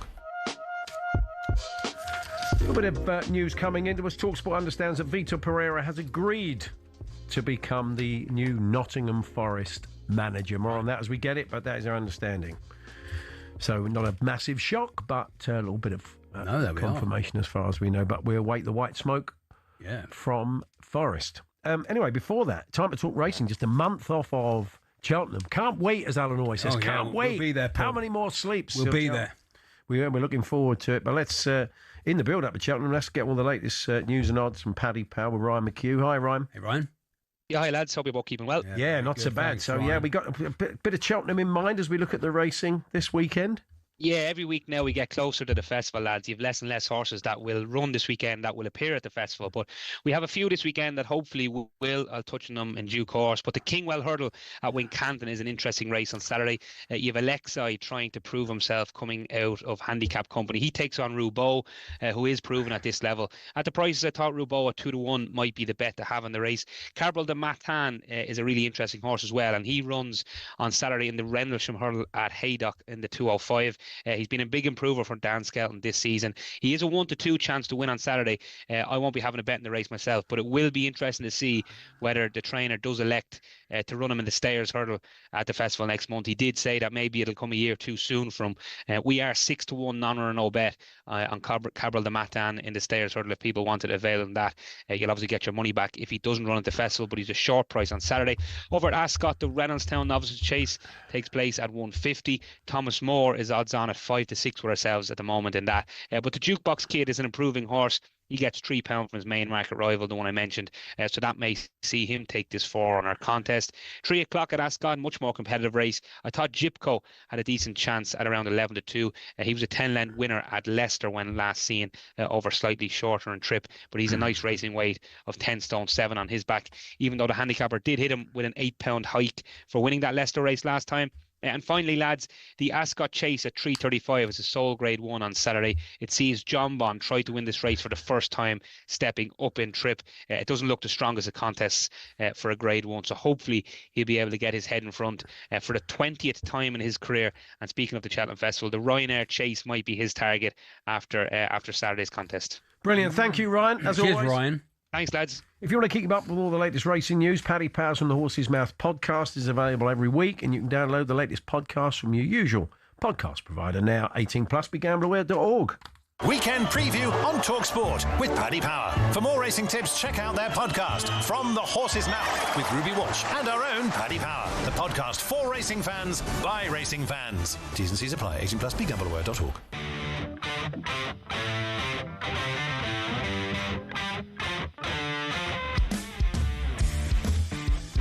Yes, that's Cheap Suits, isn't Cheap Suits, Paul, with Poster. And it's the song we always play before we talk rugby league. Super League is back tonight. A debut for York Knights in an expanded Super League to 14 teams. They take on Hull KR. Yeah, a tough start for York Knights, I'd suggest. It is. More on that in a moment. Our next guest isn't in action until tomorrow evening. They go to Warrington Wolves, St Helens, and their prop. Alex Walmsley joins us. Hi, Alex. Hello, Alex. Good afternoon, guys. Hope you're well. Yeah, very good, thank you. Not so bad. Good to be back. You're raring to go. Fit. Yeah, excited. Obviously, all the training's done now. On the eve for us of Super League 30. Obviously, it kicks off tonight with, as you've said there, Hull KR and York. But 30 years of Super League starts tonight, and yeah, I'm excited. Obviously, as a player coming towards the latter end of his career, it's always exciting to get going again. Are you pleased that it's gone up to 14 teams? It's not something we have any control over, but we had the loop fixtures. It was a bit complicated to explain, but it used to benefit some teams more than others. So it feels a better system potentially. Yeah, I think so, and I think the three clubs who have been promoted this year are exciting. Obviously, York for the first time coming to Super League, they bring something new and different to our sport. Bradford, who was obviously such a successful team from the 90s and the early thousands, to have them back in Super League is again exciting for the game, and Toulouse as well. So another trip to France, but it's back to normal sort of. 26 rounds plus the Magic Weekend round, make it 27. So a bit more favour in terms of how the fixtures go. But on Magic Weekend, get to go to Everton and play the Hill Dickinson Stadium, which from a personal point of view, I was there last year for the Ashes game, and that was incredible. So I'm really excited for that. Yeah, that's right. I was going to say that a new venue for Magic Weekend, which is good because there was some talk of it not continuing in the shake-up, but I'm delighted it has because I think the fans absolutely love it. St Helens celebrating 30 years since the first Super League title, and they've gone a bit retro on the shirts as well. Yeah, they've gone back, so I believe it's the fastest ever selling shirt in Saints' history, which is a good record to have. It's a brilliant shirt. If you haven't seen it, it's the 1996 shirt, isn't it? They've gone back to. Pretty much, they've copied it, so we're going for the retro look. 30 years since we won the first Super League, but also 30 years since that Challenge Cup win as well. So a lot of history is embedded in that jersey. Hopefully, this year's playing squad can reinvigorate some of that. Reading a few previews of the season, Alex, there's a lot of love for Saints with a business you've done, and Paul Rowley coming in as the coach. So, what have you sensed? You've been around the club for a fair old time. Is there a sort of good vibe around the place? Yeah, there is. I mean, I wouldn't be saying no, even if there wasn't. That's very. It's a disaster. But yeah, it's almost like new beginnings. I think bringing in Paul Rowley, who sort of brings an exciting brand of rugby league, something different to how we've played over the last 5 or 6 years. And I think as a squad and as a club, we needed a bit of a shake-up. But along that, we brought in some new players as well who bring a wealth of Super League and NRL experience. Jackson Hastings, Nene MacDonald, Jacob Host, David Clemmer. We've got some really excited players who have come on board this year, and hopefully they can offer us a different dimension. It's been quite for our standard, quite a tough couple of years and where we've finished and how we've ended the year. So hopefully this sort of new shake-up and new beginnings offers a new exciting way of playing, and hopefully we can reap some really good results and rewards off the back of that. Bit of a blow losing your skipper, Matty Lees, for a few weeks as well. He's got a knee issue, hasn't he? Yeah, obviously that's unfortunately we've lost Leesy for the best part of 2 or 3 months.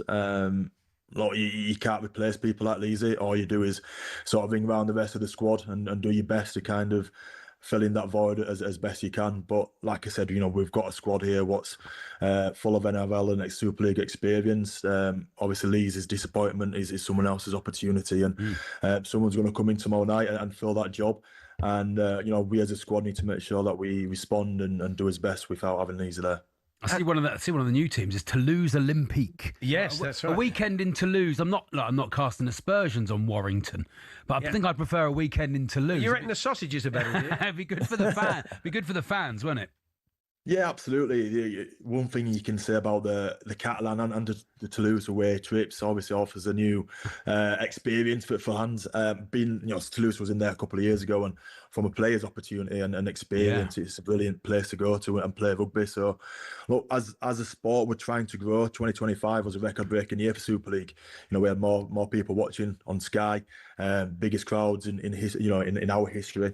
So in 2026, we look to build on that, and having teams like Toulouse and York, who I've touched on before, coming in and offering something new is obviously a big part of that. And hopefully, we'll see some new fans watch our sport and hopefully help it keep growing. And finally, everybody's strengthened, haven't they? It's going to be a tough old season. Everybody's gone out and spent a bit of money and brought in some new talent. Hull FC still smarting from what KR did last year. They've gone out and changed things and strengthened. So you're in for a tough old season. Yeah, it's always tough. Rugby league there's never any gimmies, and so look, it's going to get tougher as well. And this year, I think last year you could probably say there was 2 or 3 teams who you'd say would have stand out and was likely to go on and win. This year, I think there's a host of teams who have strengthened, like you rightly said, and other teams have brought more experience. And again, it brings and builds towards what's going to be an exciting year in Super League. Hopefully Saints are up there. That's our aim and ambition. I know Hawksbee, you're a massive Saints fan. You'll be cheering us on. I wear the shirt with pride. I've got it's got last year's. Last year. It makes me look like the proper fan. Yeah, proper fan now. Yeah. Mate, I've got the one from '96. Oh, nice. You need the new one sent out. I'll make sure that's all. That was a way of asking. Yeah, well, I've only got last year's shirt, and I'm a massive Saints. Having asked just a useless question of Alex earlier on, it's the least he can do. All the best, Alex. Thanks you, for Alex. joining us. Cheers, guys. Take care. Take it easy. Alex Walmsley, the England and Saints prop, and it all gets underway tonight. We're kicking off a bit earlier tonight on talkSPORT 2-hour coverage to give you a bit of a flavour of what's changed in the league and what's to coming come. up. Yeah. Got the Vegas games again, games in Paris as well, Super League games this year. And there's Hull KR take Brisbane Broncos on in the World Cup Challenge next week. So lots going on in the game, and we'll be right across it throughout the season. It's Paul Hawksbee and Charlie Baker here on talkSPORT. And we're going to bring you that York Knights Hull KR game tonight, as we said, build up from 7. Get winter ready with heating and insulation essentials. Next stop, Toolstation.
In the 2 high-profile times when I've accused anyone of racism or sexism, a High Court has agreed with me. A parliamentary committee has agreed with me. So, and I've got reams of evidence. Oh, absolutely. Of people you're talking about Mark Sampson and Joey Barton. Right, but the point is, I'm not the person. That's the extreme end of the equation, isn't it? What is the point? No, but Go on, my Annie. point is, that's also replicated online. So there's reams and reams of evidence of people online. But you did it to me. You told me. for No, that I don't have a because problem with it because it's your opinion. You said to me about me that I'm a sexist. No, I don't think I am. I think I have a strident opinion. I have a daughter. I think you pander to an audience. Yeah, and that in itself could be considered to be something that people I could be robust in my rejection of it. It's your opinion. You're entitled to it, and I like you should do. I only take the value of a people's opinion from someone whose opinion I respect. Yeah. Your opinion isn't relevant to me, and my opinion to some extent shouldn't be relevant to you. And if you are strong in the views that you have, I admire you for having the strength of them. But everything that you seem to portray in life seems to be that every disadvantage that you have is because either you're a woman or because you're black, and it's got nothing to do with your contribution to the equation. and the way that people perceive no, you. I'll always take responsibility if I think I've done something wrong.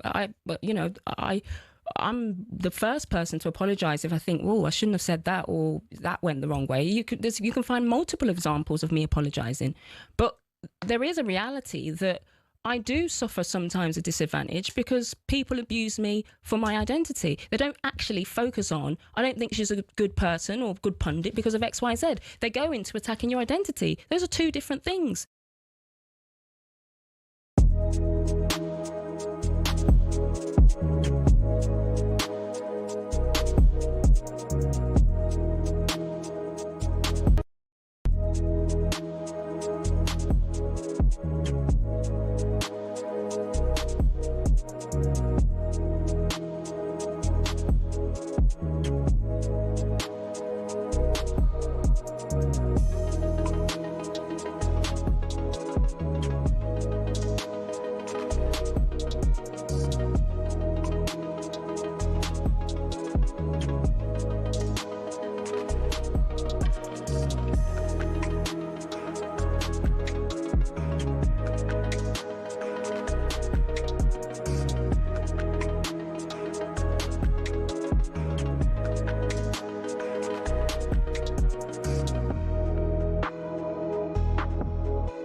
Just before we chat to Jacob Hawley from an Arsenal perspective at tonight's game, the Brentford boss Keith Andrews sat down exclusively with talkSPORT's Natalie Sawyer yesterday ahead of the huge clash at home against the Arsenal tonight, exclusively live on talkSPORT. Keith spoke about the pressures of being involved in such a crucial clash in the race for the title. Do you relish the fact that it could have a bearing on where the title ends up as well? Not really. No, I'll be thinking more or solely really about us, to be honest. About Europe. Very good. I did watch the Liverpool-Man City game the other day and knew that would have an impact on this week, and obviously City will play before Arsenal and the nature of that. So I'm pretty aware of that dynamics, but we've got our own journey to worry about. Europe. Yeah, we'll keep mentioning Europe. Oh, you hear more of that chat, I'm sure, as the day unfolds. It's going to be a test of Arsenal's mettle tonight. They've stood up to pretty much every other test they've had this season, and they're still top, but 3 points and 2 goals separates City and Arsenal after that win against Fulham last night. Jacob Brentford have had 12 wins as well, boys. Yeah. This is brilliant season. They'll make it tough. Jacob Hawley, comedian, podcaster and Arsenal fan, joins us. Hi, Jacob. Hello, Jacob. Afternoon, gentlemen. Great show so far. Thank you very much. So far. Could go downhill now. The last hour stinks. Are you feeling the hot breath of Pep Guardiola on your neck? Yes, yeah. I think any Arsenal fan who says they're not is lying. I'm fully expectant they're going to win every game to the end of the season now. Probably won't sleep much between now and May. It's horrible. I wouldn't recommend it. Yeah. When was the last time they were this close to you in terms of goal difference and points this season? I mean, it's been a while, isn't it? I mean, it's been a while this season, but it's happened every other year, hasn't it? I mean, I'm checking my watch. It's like, it's February. It's about 6 weeks until they overtake us, and it all ends in tears, isn't it? Oh. No, I'm joking. I think we will be all right, but this one tonight, it's horrible. I mean, there's a lot of comparisons between. I've seen Jamie Carragher saying Arsenal remind him of Mourinho's Chelsea. I think we're kind of very similar to this Brentford team. I think the sort of set piece stuff. The way we play, I mean, Yova, the set piece nerd that we've got doing our stuff, he started at Brentford. I mean, he must be looking at them gutted because he could probably be their manager by now if he hadn't come to us. I think it's a scary one tonight. Havertz has picked up a little knock. That's bound to happen when you've been out as long as he has, so he won't be there tonight. And there's a late fitness test on Odegaard as well, apparently.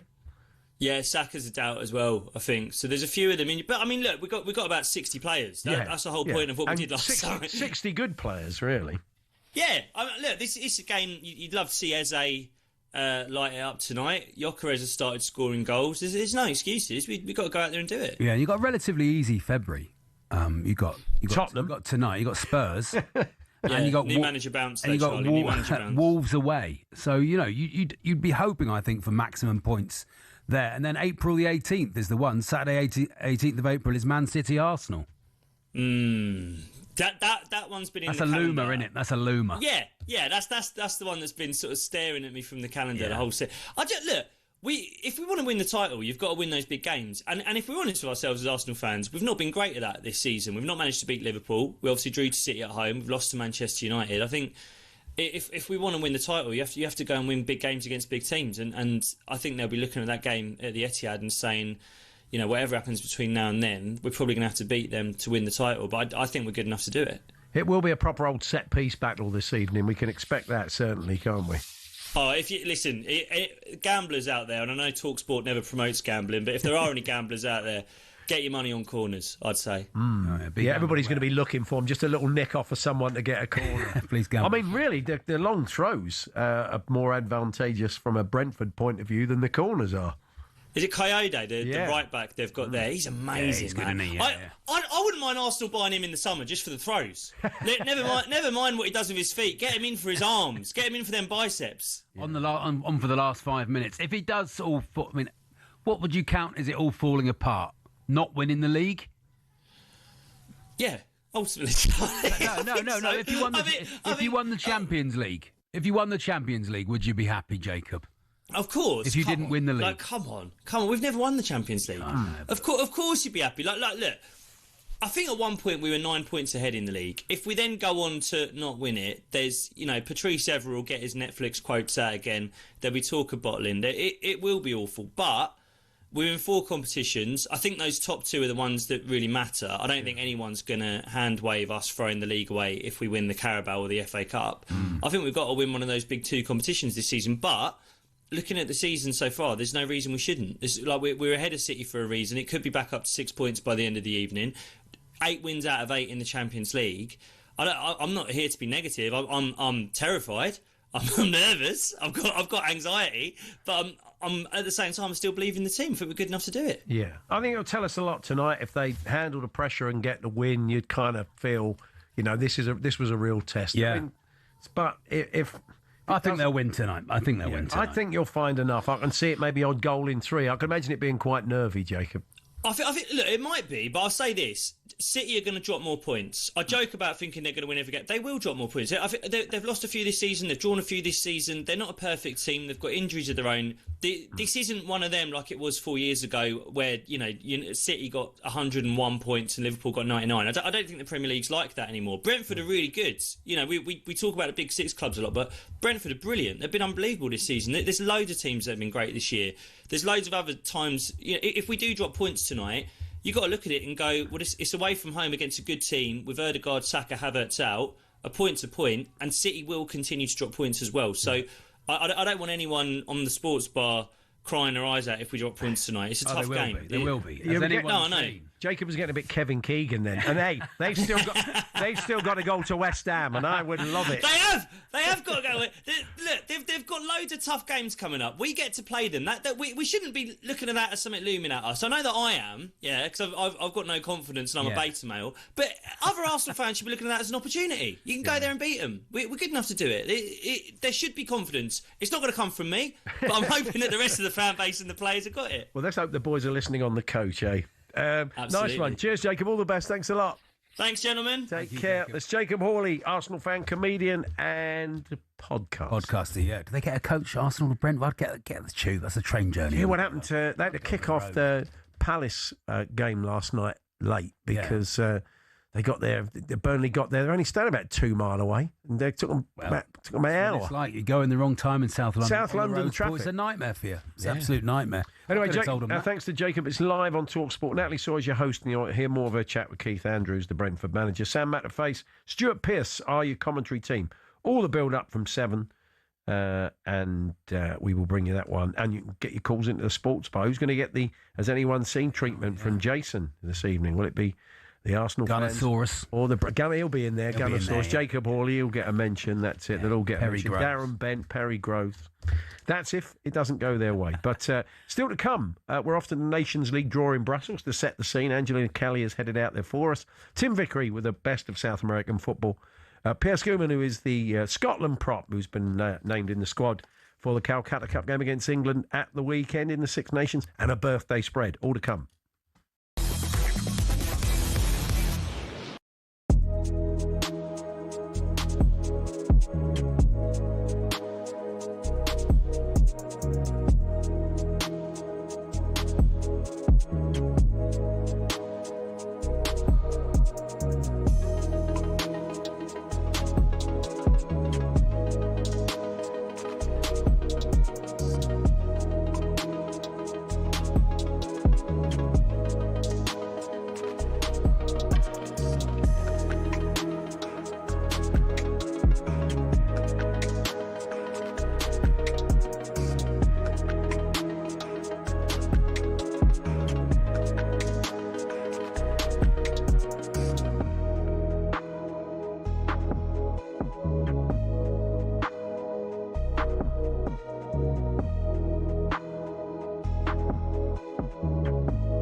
Mo, what happened yesterday? Candy. What happened yesterday? Candy, listen. What happened? Candy. Listen. Mo, what happened? Listen. We still gotta go. We still can do the double, Candy. The cups. What happened yesterday, though? What happened yesterday? To win. Mo, what happened yesterday? Yes, what is on? Listen, yesterday's game, like I said, I don't want to talk about it, Candy. No, I don't want to talk about it. No, that's what we're talking about. What is on? Listen, we're not talking about that. We're going to talk about tomorrow's match. No. Here's what we're talking about. What happened yesterday? Candy. Yep. Candy. Yep. Come on, Candy. What happened yesterday? Candy, listen. Yeah, what happened yesterday, man? I've said this all the time to you, every single time. I keep repeating myself. Liverpool have been done by VAR so many times. It's unreal. You lost 2-1. The referee was shocking, Candy. You lost 2-1. And do you know what, Candy? Yesterday, it wasn't a surprise to me. It wasn't a surprise. I mean, our team turned up in the second half. We were just absolutely superb. The boys were absolutely superb. You conceded 2 goals. Candy, what are you on about now? Candy.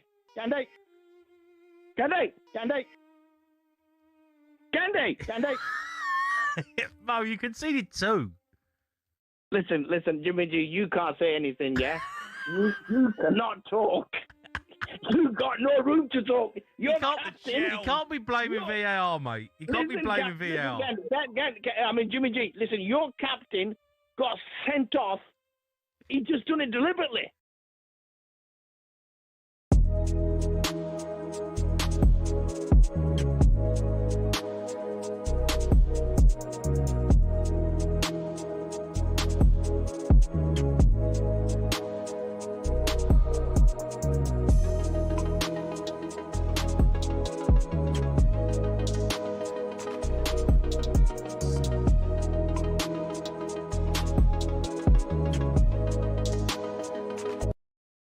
talkSPORT Sports Update, powered by the Nissan Van range, supporting van owners to get the job done.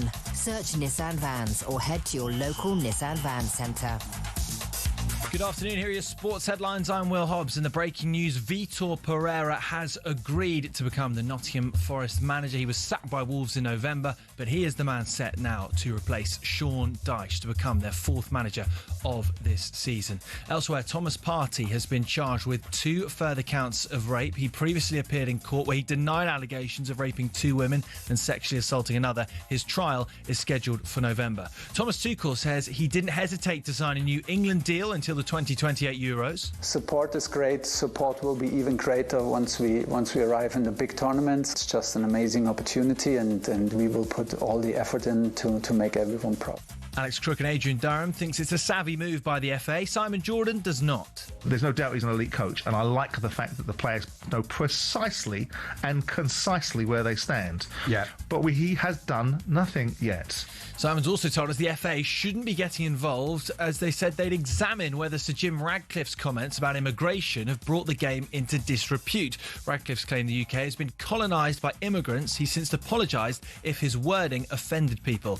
And the Winter Olympics, the IOC spokesperson Mark Adams has explained why a Ukrainian skeleton pilot has been banned from competing.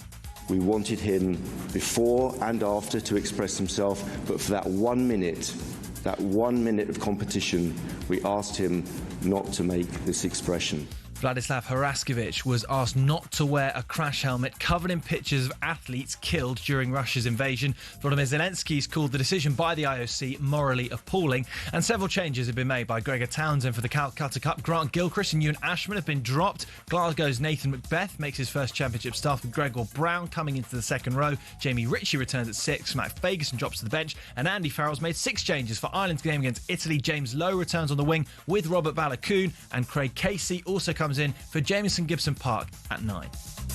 talkSPORT News.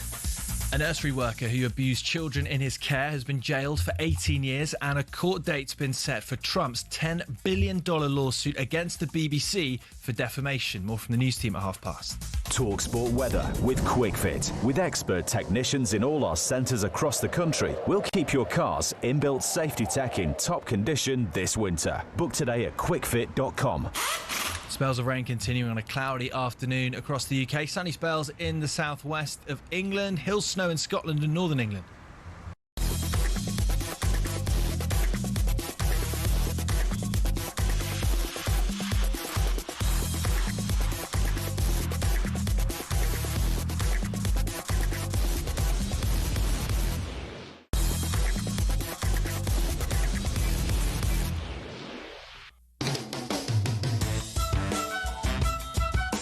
Good afternoon, it's Paul Hawksbee and Charlie Baker here on talkSPORT. We're going to talk rugby in this hour with Scotland's, a bit of conjecture. Pierre Schoeman, I think Schoeman back in the day. We'll ask him. When he was in South Africa. Schoeman, because all the fans all go shoe when he plays. Yeah, great. We'll ask him. We'll also talk about the Calcutta Cup and his work with Wooden Spoon, the charity, as an ambassador, and his whiskey brand.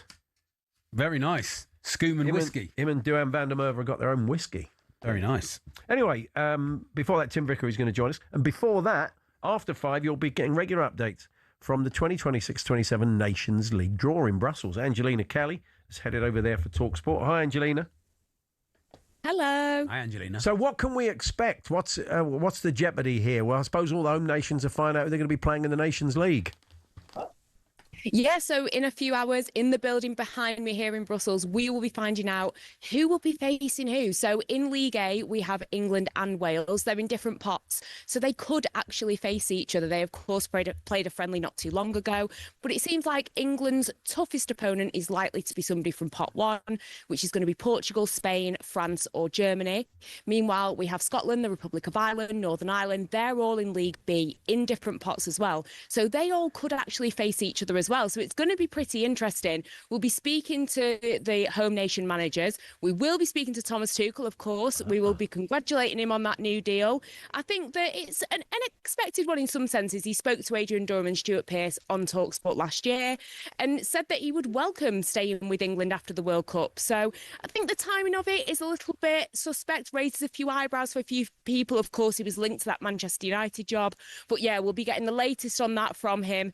And yeah, finding out who everybody is going to be facing when it all kicks off in September. Fantastic. Thanks, Angelina. Hear from you later. Thank you. So there we are. Stay tuned on Drive and Beyond, and we will keep you in touch with that draw over in Brussels. But now it's time for this.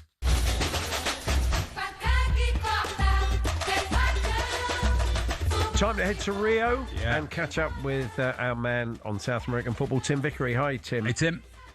Afternoon, gentlemen. How you doing? Yeah, very good. well. Thank you. Now, Vitor Pereira signing. He's just become the. Well, it looks like he's about to become the new Forest manager. Was John Arias who was at Wolves until recently. He's now heading for Palmeiras. And you say a bit of controversy around this. Oh, massive.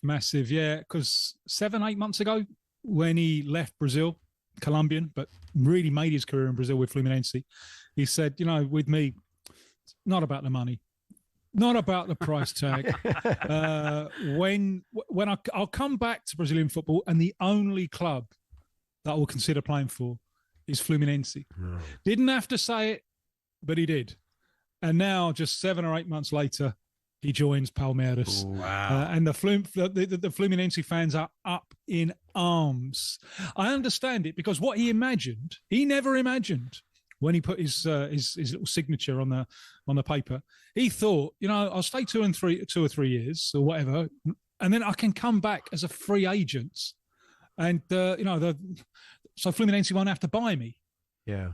Not the way it's gone. He walked into this catastrophe at Wolves, and he's going down with a ship, and there's a World Cup coming up, and he's desperate to get back playing and get back playing well. And Palmeiras are the ones with the money. That Fluminense can't match this offer, so it's just turned up that it was almost like he did turn down Flamengo, who are Fluminense's regional rivals. He could have gone there, so at least there was that.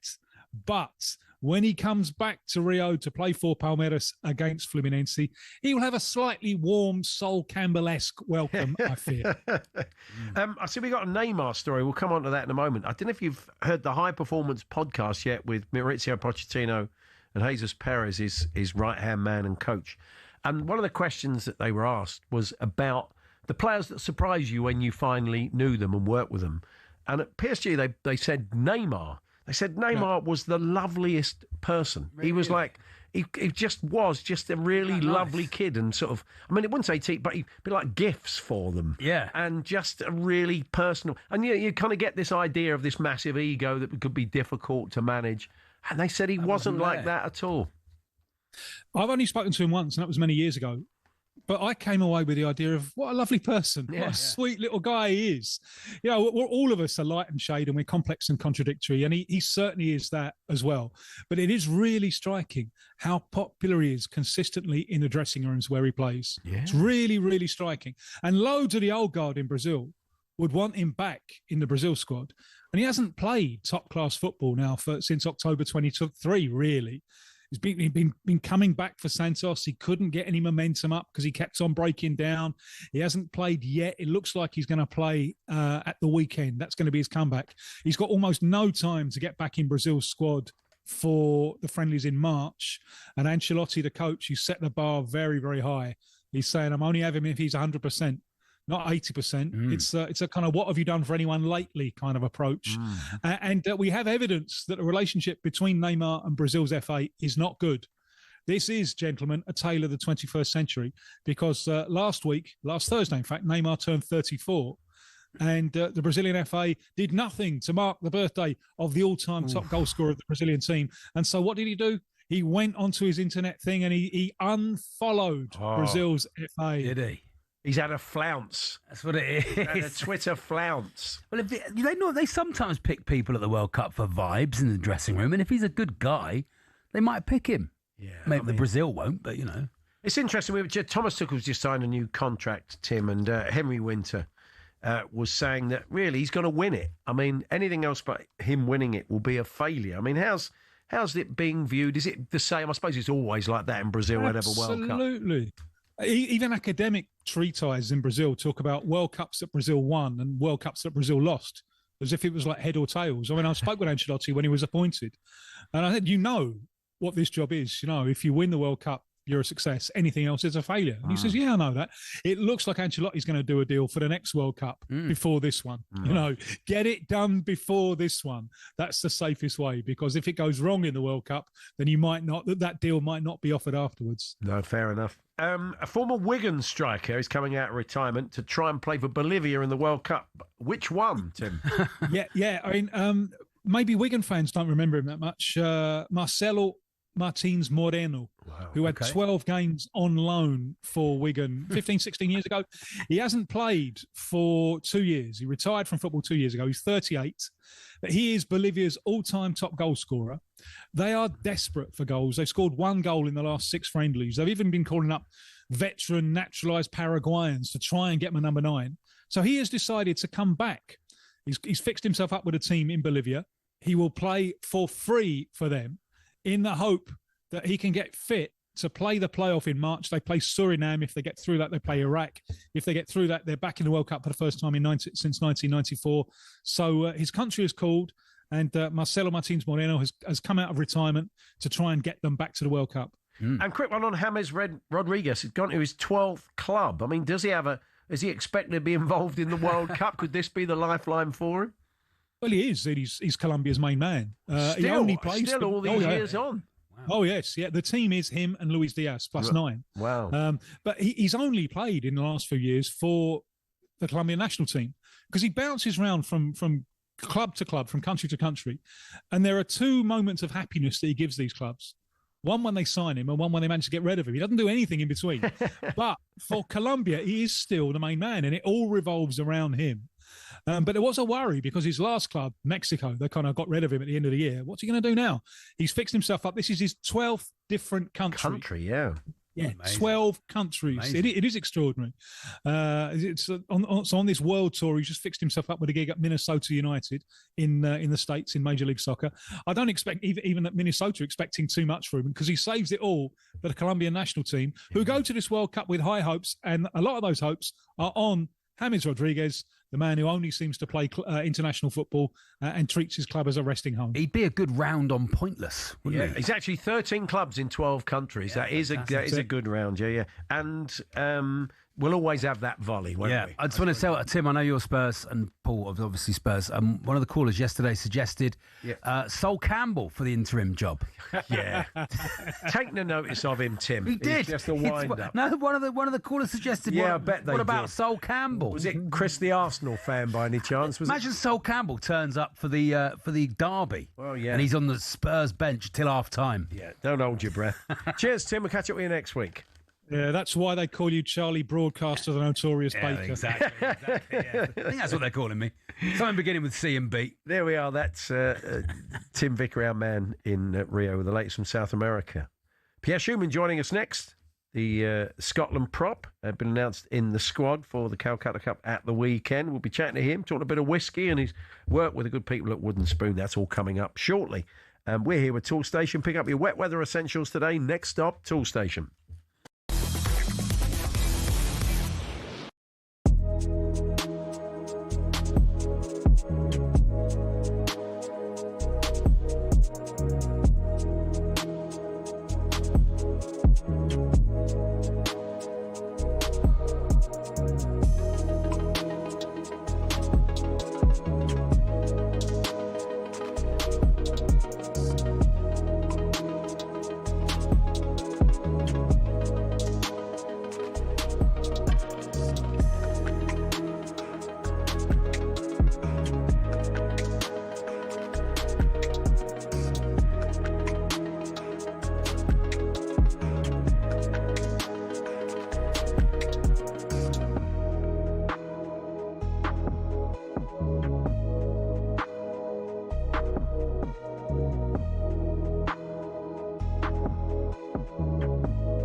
Legendary retired referee Dermot Gallagher joins us here on the show. How are we, Dermot?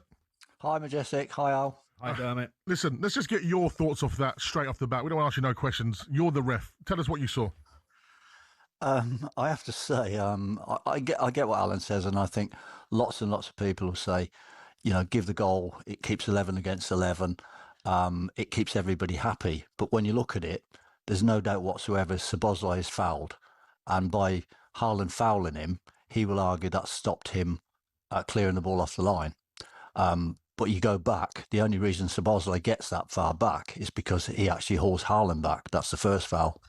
So I don't think I think Craig has tried to play advantage because he thinks it'll be a goal. definitely Dermot. He's played advantage, isn't he? Yeah, he's played advantage, and bear in mind now that he can always bring that back if it goes wrong. So but if you go to the second part, right, where Haaland fouls him, right, but the ball's gone in the net. So why didn't he play advantage there as well? Well, he can't play an advantage for foul on Szoboszlai, can he? Because if the ball's in the net, the game, it's terminated, isn't it? That moves over. But if you actually look, that ball's not in the net when he pulls Szoboszlai back. And the problem there, Al, is that once don't you think he see that, Dermot? Don't you think he see the first incident, right? And he's played on.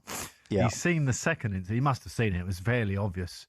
And he still give a goal. That was the on-field decision, wasn't it? The on-field decision was goal. That's correct. So all I can presume is he hasn't picked up the foul on Szoboszlai. No, I don't see that. I think what's happened is VAR or the official in the VAR room has picked up the second incident and said to him, "You really need to go and look at that again," because more or less underlining it, saying this is a sending off situation here, or you need to.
Good afternoon, Paul Hawksbee and Charlie Baker here on talkSPORT. Birthday spread to come. Before that, we are talking rugby union, and we've got the Calcutta Cup this weekend at Murrayfield.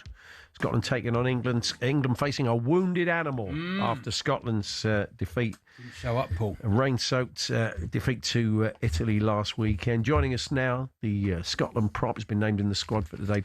Pierre Schumann. Good afternoon, Pierre. Yeah, Pierre. Paul, Charlie, awesome to speak to you guys, and thanks for having me. Oh, you're really welcome. It's a pleasure. I suppose it's been a bit of a tough week in the camp, really, isn't it? Because, that was always going to be a tough game. Italy have been resurgent, but the expectation was that you would win. But so, as we said, wounded animal, they're going to be facing England at Murrayfield. Of course, brother. Like, the expectation was for us to win. The prep the past 2 weeks has been the best since we've been part of the camp. The mindset we speak about was just sound before the game. And then, the first two tries we gave away, and then, Noah's Ark's rain started coming down. I thought I'll take another prop with me on the Ark, but it was too late for that. But then, we fought back in the rain, but not good enough. And like you say, wounded animal. I myself got some stitches. I banged probably an elbow or something in one of the rocks, and then I went off, and the doctor said, "Okay, we need some stitches quickly. Do you want some anesthesia to numb it?" And I said, No, give me on. And then came on, and then gave a very bad scrum penalty against Ferrari. I think Ferrari put it in diff lock in that scrum in the rain. He caught me a bit napping on that one, so I should have maybe taken the anesthesia and waited 5 minutes and then came on. This isn't the Italy of old, is it? They're no mugs. They are a good side. That's it. Most of the Italian players also now plays abroad in Europe, not only for the two Italian clubs, like we say, Scotland players just for Edinburgh and Glasgow. They play at various clubs. They bring their insights and their skills. And also, you must understand the systems Franco put in place way back then, the now Glasgow coach. It's filtered through the youth as well, and you can see that clearly. we have to just simply bounce back and be better. Like, Six Nations, Kolkata Cup this week against England at Murrayfield. We just have to be on top of our game. Gregor Townsend has announced his squad this afternoon. You're going to be on the finishers, Pierre, on you for the game. Grant Gilchrist has also dropped out. What are your feelings about that? Yeah, really, really stoked to be involved. And you know what? Anything for the team. The game is, we sort of spoken about as well.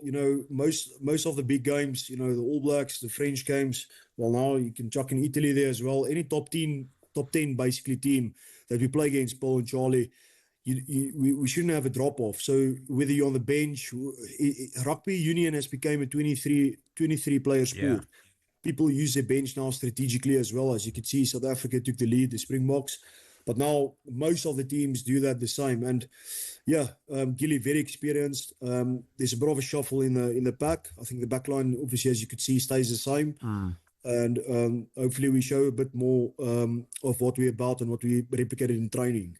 When you're in the tournament, do you watch the other teams? Do you watch the other? Definitely not. No. No, of course. Yeah. So you would have fancied. I thought France looked incredible. Well, they look brilliant, and you could just see, even the bounce of the ball favors the brave. Yeah. And from the props all the way to the 23, the bench that came on made even a more bigger impact, even though they started well as well. They looked on form, and I know Ireland will bounce back as well. Ireland, Italy is going to be a good game in all. Yeah. I don't think there's an easy game anymore. Obviously, we know Tans from Wales as well, so they'll be starting to look for their hungry first win also. Yeah. I'm sure you would have watched England in preparation for the game this week. And what did you make against their performance against Wales? A good outfit, they have quality individuals, but also as a team, they're hitting the stride. I think they'll take a lot of confidence from that, and you have to respect that. Most of the areas, we can see the kicking game. It's becoming a real part of the Test rugby at the moment. So yeah, the wingers, you have to buy some extra airtime because you're going to jump a lot for the ball. And we as props have to put our faces in dirty places like the mud, the boots, the blood, sweat and tears on that crumbs and the spill of the ball. So away from the rugby, you're involved with the Wooden Spoon charity, the children's charity, which is the kind of go-to rugby charity. And tell us a bit more about your role there. Yeah, it's kind of cool, Paul and Charlie. I was approached by Wooden Spoon, worked closely with them for a few years now, but I mean, Hastings guy, legends before me in the game, has been involved with the Wooden Spoon. They almost wanted another ambassador, not only for Edinburgh and Scotland, but, for Wooden Spoon. And I just spoke to John Godfrey and I said, you know what, I love children. I love children that's in need of, children that's been going through disabilities or disadvantages in life, maybe a bad dealt of cards. And there's a lot of awareness. I think since 1983, I believe, the Wooden Spoon has done great charitable work, over millions of pounds raised for children. And in any way, form, we can help on the pitch with businesses, with entrepreneurship, with our connections, with our influence.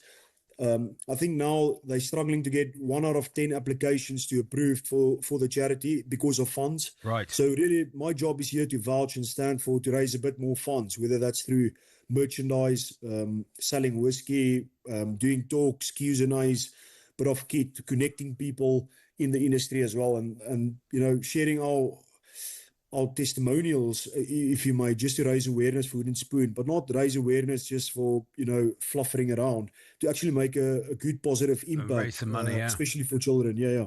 £36 million raised since 1983 by Wooden Spoon, which is amazing. We have the shirts. Andrew is coming from Wooden Spoon.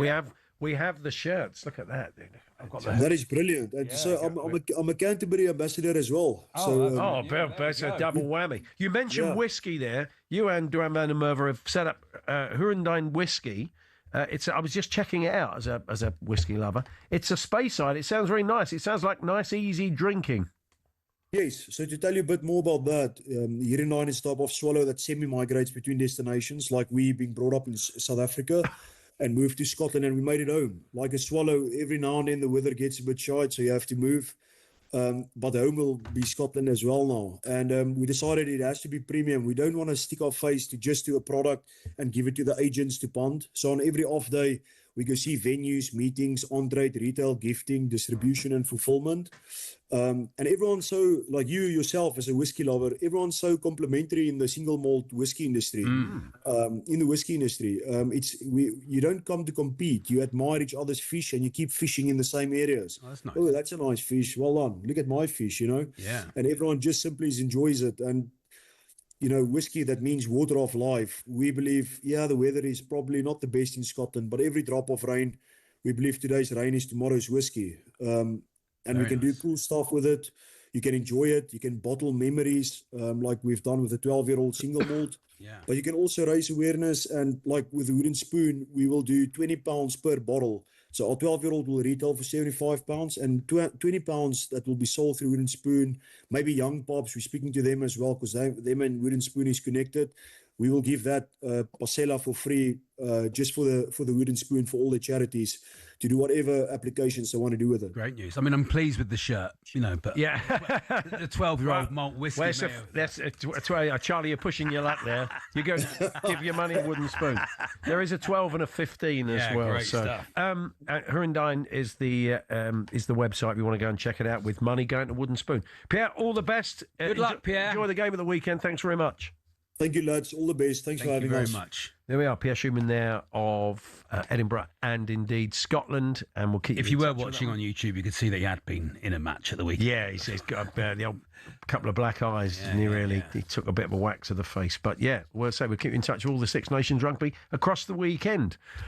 It's going to be the birthday spread coming up. Oh, next. is it? I've done all my homework, crammed all the birthdays. I feel ready. I feel ready and prepared. It's a waste of time and a kid. Read all about it. So that's all coming up shortly.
Did you think that the Super Bowl would get such a thumping up against the Premier League offering of Liverpool-Manchester City?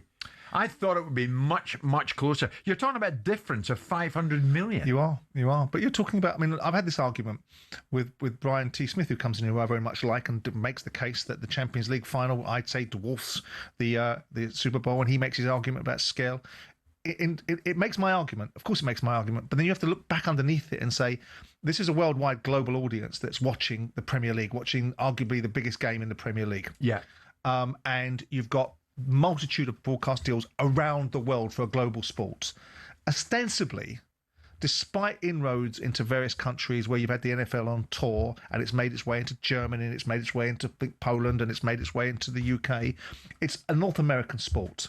And so I'd be fascinated to see, outside of the North American broadcasting numbers, how many of the 220 million people that watched it were outside of North America. Yeah. Because I'm willing to wager you that well, clearly it's obvious because the population of this country is only 70 million, that 90%, 95% of the people that watched the Premier League game between Liverpool and Man City was around the rest of the world. Yeah. And when the NFL gets its act together, which it's trying to do, and makes this a global sport, and makes it a participation sport and a viewing sport in all the four-flung corners of the globe, it'll have numbers that are substantial.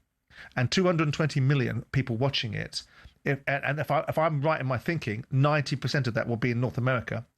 That's 50% of the population of America, North America, watching a sports contest.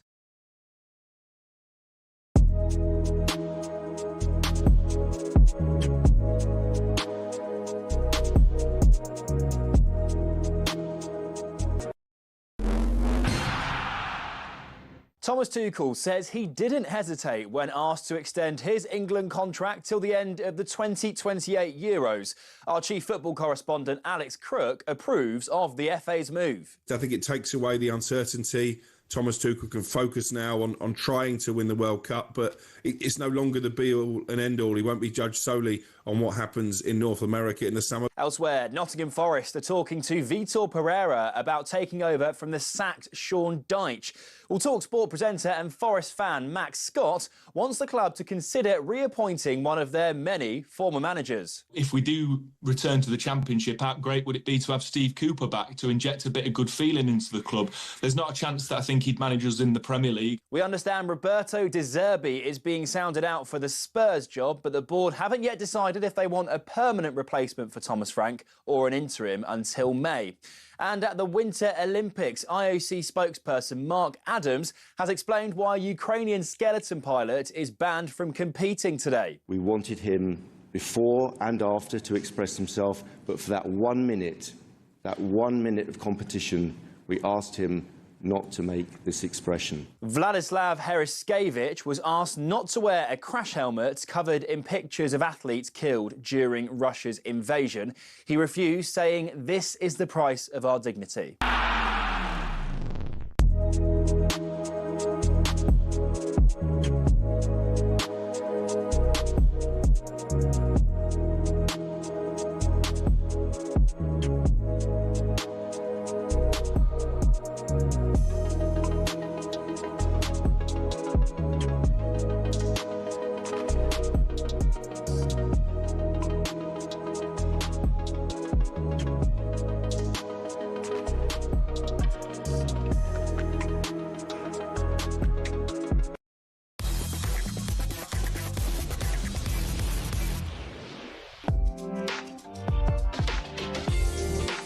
Time for the birthday spread. Andy Jacobs has compiled 10 birthdays, people who've celebrated their birthday this week. And it's the job of myself, Charlie Baker, to try and guess how old they are. We've done no research. We're coming into it cold. That's my story, and I'm sticking to it. Jeff Peters keeps score. Andy will have a little gagette attached to each birthday. Good afternoon, Andy.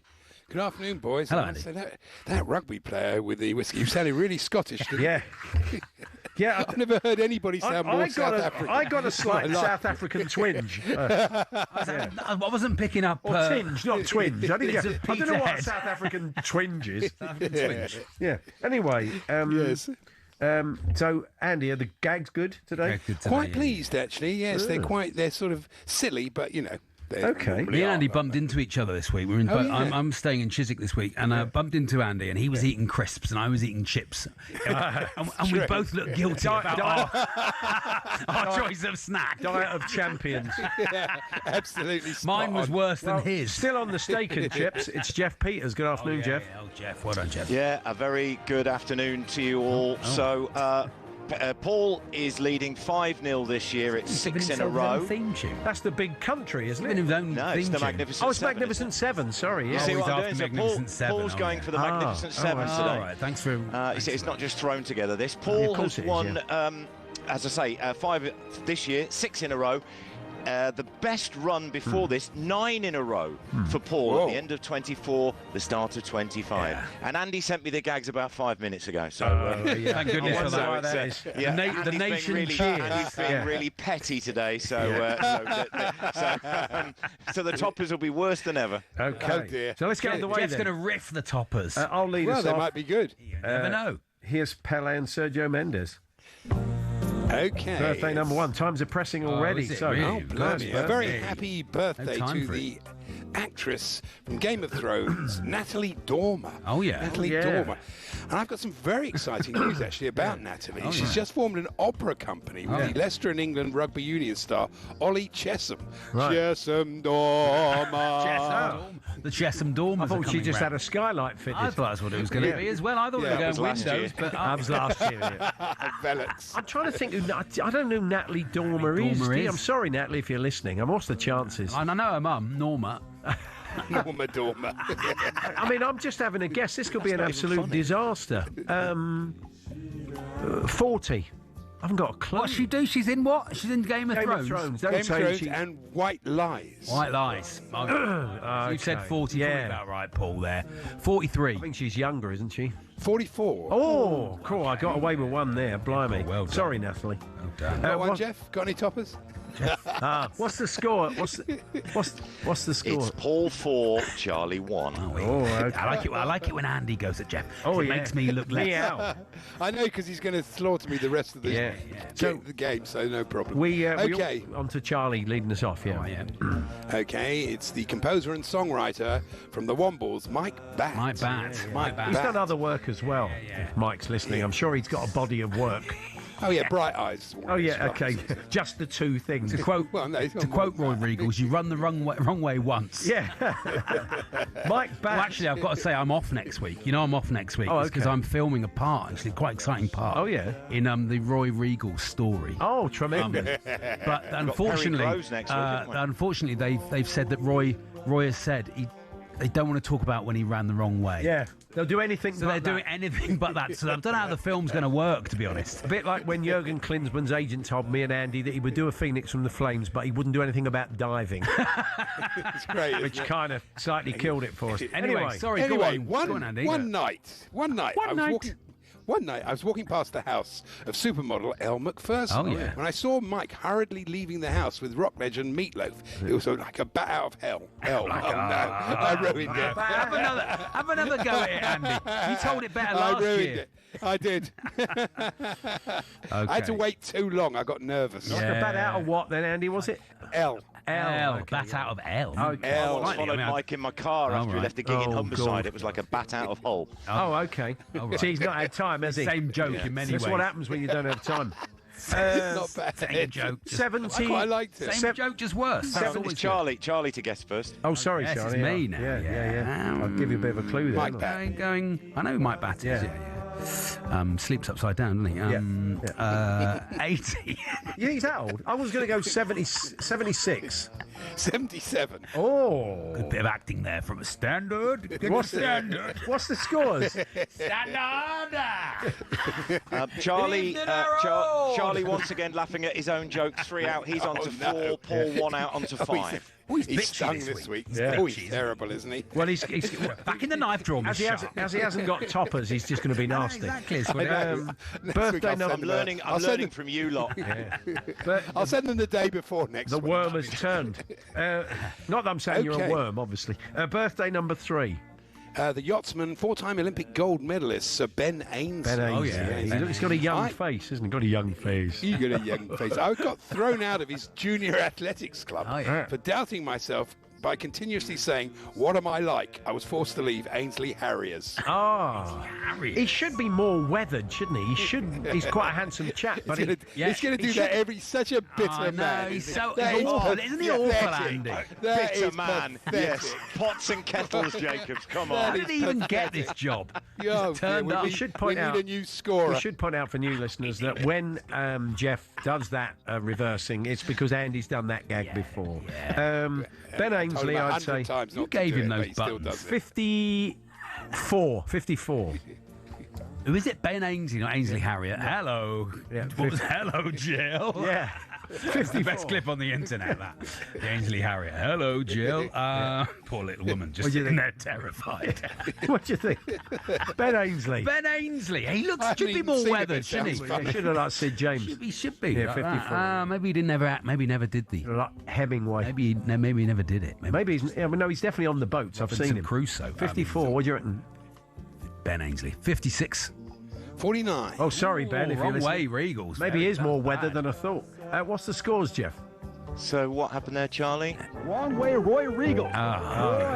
Great play. Isn't it? Wrong way. It's like sitting with a teenager on the back of a bus. So Charlie's 7 out. Playing TikToks out loud.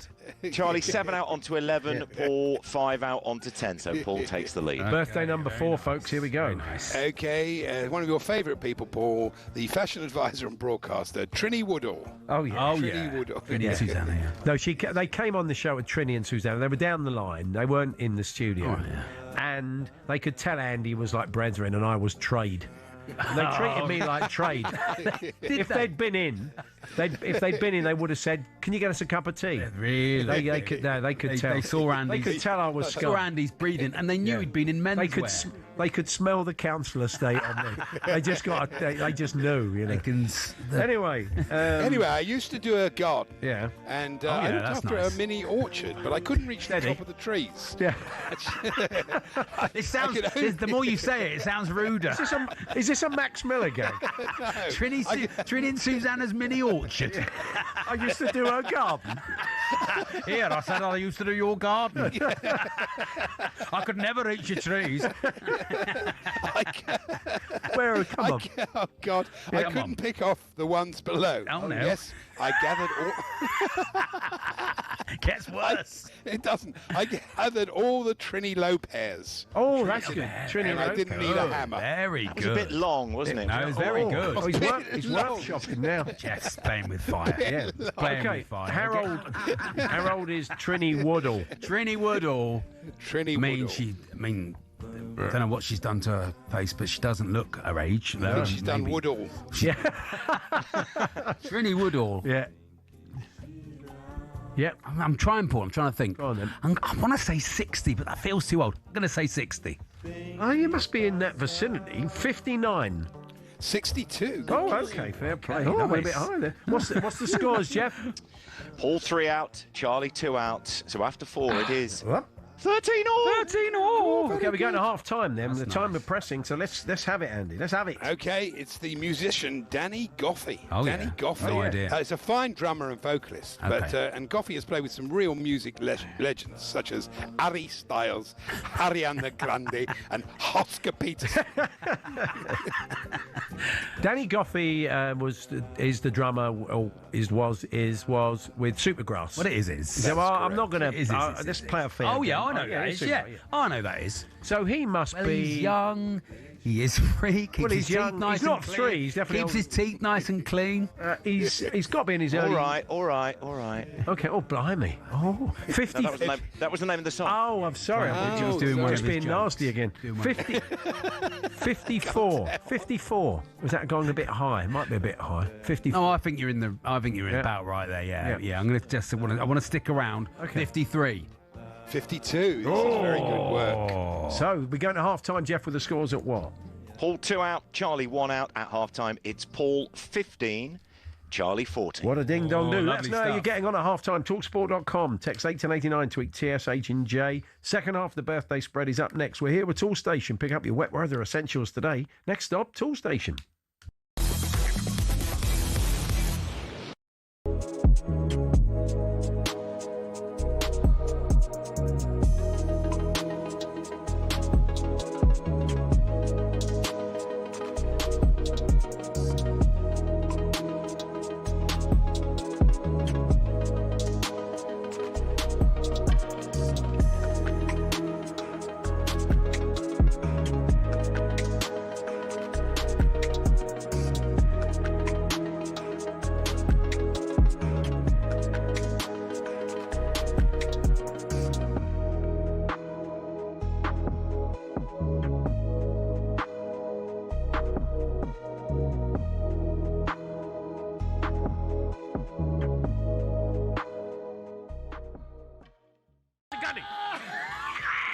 See the Eagles.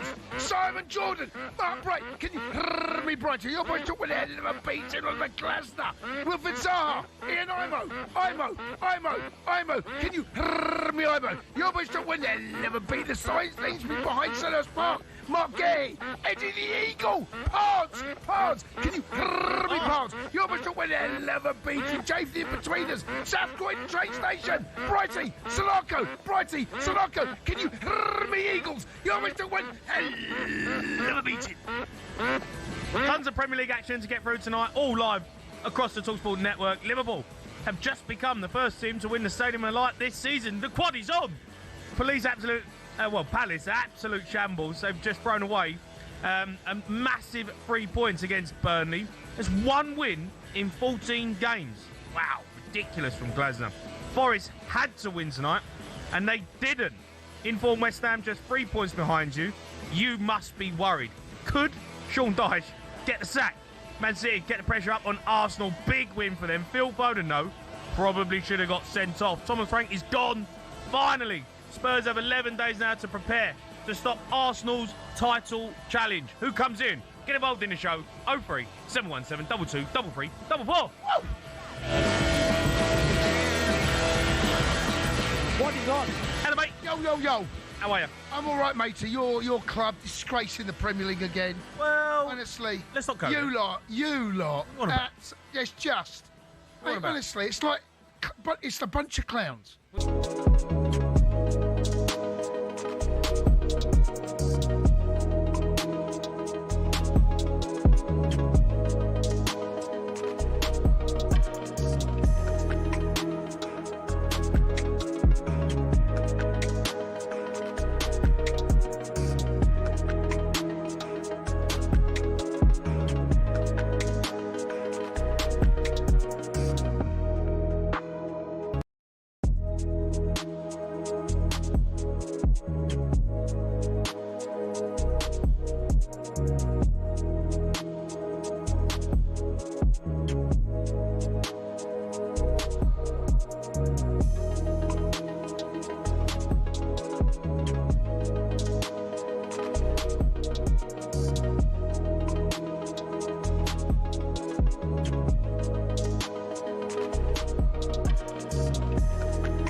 We've got 6.5 minutes to see this sorry mess home. It's second half of the birthday spread. How are the talkSPORT listeners? People aren't doing very well, but complete waste of time, Brent says, but hilarious. Thank you, Brent. And Simon Fish says the free newspaper in Banbury used to be called the Banbury Cake. Any chance Charlie could do a Banbury Cake? Shout out when Paul gets a birthday spot on. The Banbury Cake. The Banbury Cake. Oh, look, Paul, if anyone's watching on YouTube, there you are. I've memorised all the birthdays. All the birthdays. I like cheating. I love the Beavers. You love cheating. You love the Beavers. So, on to birthday number 6 with Charlie to lead us off. He is leading 14-15 currently. Oh, what a game. Okay, birthday number 6, the essayist and novelist, Pankaj Mishra. And he only visits us one day a year on Shrove Tuesday. We call it Pankaj Day. I thought you said essayist. He's the author essayist and author, you saying? Essayist. Not essayist. He's not in the SAS. Essayist and author. And say his name again, please.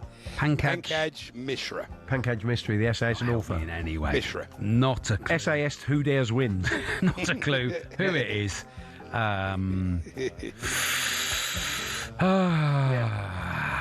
Go on. 62. Do you know who it is? No, I haven't got a clue. So I'll go 70. Make it interesting. Oh, no, 57. Oh, gone Regals there. Away. Banbury Cake. What's that done to the Banbury Cake? What's that done to the scores? Paul, you're better than that. 13 out onto 28. Charlie 5 out onto 19. 9 the gap, 4 to go. Wow. Long way left. Long way left in this game. So birthday number 7. I'll lead us off for this one.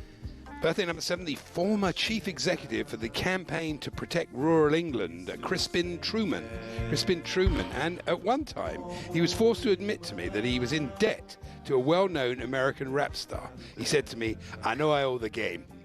Oh, okay, yeah, Fred Truman. Fred Truman, Crispin Crispin Truman, former of rural England, former something of rural England. Yes, former chief executive of the Campaign to Protect I bet they loved Rural England. I bet rural England loved it when Crispin Truman here. Yes. Hello there, right. How do you think he speaks like that? What do you reckon? Well, he's being posh, turning up on the farm. You're being so blasé about this. You need a hedge. I don't know what's going off out there. 70. I'll go 70 again. I'll keep saying 70 to the end. See if that system I can just say 71 is what I can do. Yeah, that'd be a mistake because he's 62. Oh, well, all right. I've pulled one back. Closes the gap to 8, 36-28, Charlie in the lead. 36-28. Okay, on to birthday number 8. Good luck. Okay, the fine actress Mia Farrow. Wow. And she was walking on her own in the countryside near our farm when I accidentally ran her over with my combine harvester. I didn't realise I was ploughing a lone farrow. Mia Farrow. That wasn't on your list. Married to... No, I changed it. Married to Frank Sinatra, of course. Yeah. Cheers. And Woody Allen. No, he was. Andre Preview. Yeah, he was. Andre Preview, Mr. Preview. Mr. Preview, yeah, all the right notes. Heavy, not too heavy on the banjos. Yep. How old is she though, Yeah, Charlie? no, that's the game. Hold on, I need to do some maths. Yeah. 83. She probably is in that vicinity now, isn't she? Standard. 81. Standard. Standard. 81. Oh, no. I can tell. I've seen the ticks in the acting. I can see when he's lying. Standard evening herald. Get your Banbury coat. What's the scores, Jeff? Paul stays on 36. Charlie moves on to 30. So 6 the gap, 2 to go. Wow. What a game. This is bad for me. Why? Because I'm going to be about 1 ahead, and then you'll just go. Not necessarily. On to birthday number 9. No point playing the next two, if I'm honest. Yeah. That's ridiculous. Birthday number 9 is the actress from The Untamed Youth in 1957, Voyage to the Planet of Prehistoric Women 68, and one of the 3 M's, along with Marilyn Monroe and Jane Mansfield. It's Mamie Van Doren. Van Doren. One of the 3 M's. Thought it was going to be. Yes. Motivation. They're Very the much 3 so. M's, aren't they? Alan Latchley. Tottenham should get Alan Latchley in.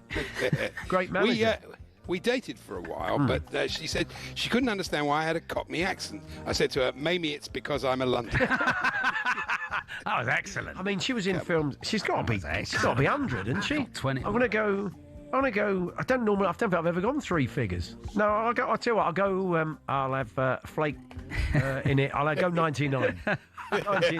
99.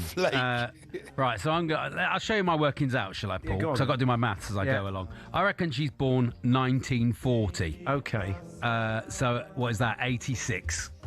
Oh no, 95. Oh, so that might have done you a favour. So in that first film, she was about 8. Yeah.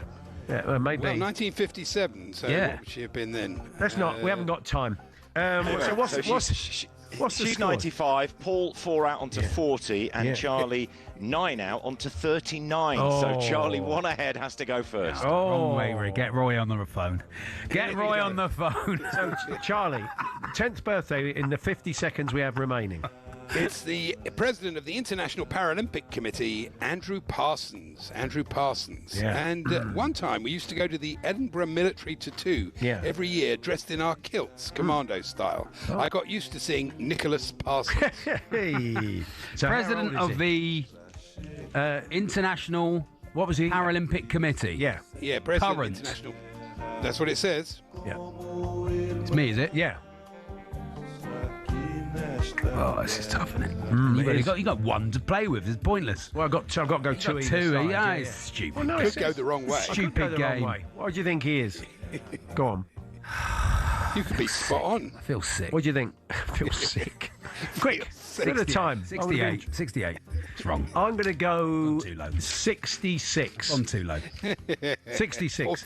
49. Oh, no. So we have a bit of this. Stupid game. Breaking news. Oh, God, that's too much. Jeff, that's too much. That's too much. I'm not coming in next week. Forget it. 7. Yeah, no one cares. You wasted your time putting that together. Childish. Like a student project, that was, Jeff. Like a student project. 7 wins in No a one's row. That was enjoyed it. good. Well done, Thank you, Paul. everybody. It's very kind. Thank you, Jeff. We'll see you next week. Thank you, Andy. I'll see you tomorrow. Pleasure. Thank you, Lovely. Charlie. It's Yeah. always great doing battle with you. Yeah, I love playing it. Love playing this waste of half an hour. I could have been doing something else. I've been up since 3 o'clock. I know you have. No wonder you're so bad-tempered. Charlie's on early breakfast on Yes, Virgin. 5 till 6:30 on Virgin, 9 till 11 Saturday morning on talkSPORT, 2 till 6 on Virgin Radio. Have a day off. And even when I'm saying it, it sounds ridiculous. 2 till 6 on Virgin Radio Saturday and Sunday. Game on. I'll be back with Andy tomorrow, clips of the week and all that. Thanks for your company this afternoon. Coming up next, it is Andy Goldstein and Darren Bent with Drive.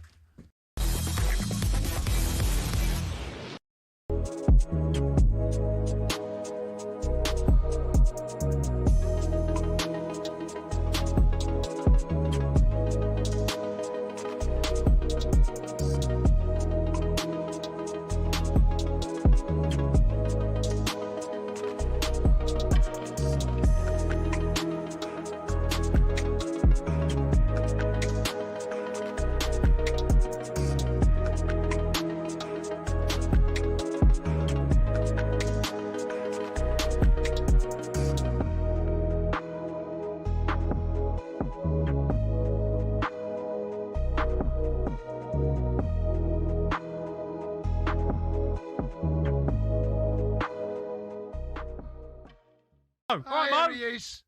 Hey, come here, There he do is. it. Hey, come here, do it. Up the shelf. Up the shelf. Yeah, so I've only Put got- it back. I've only got the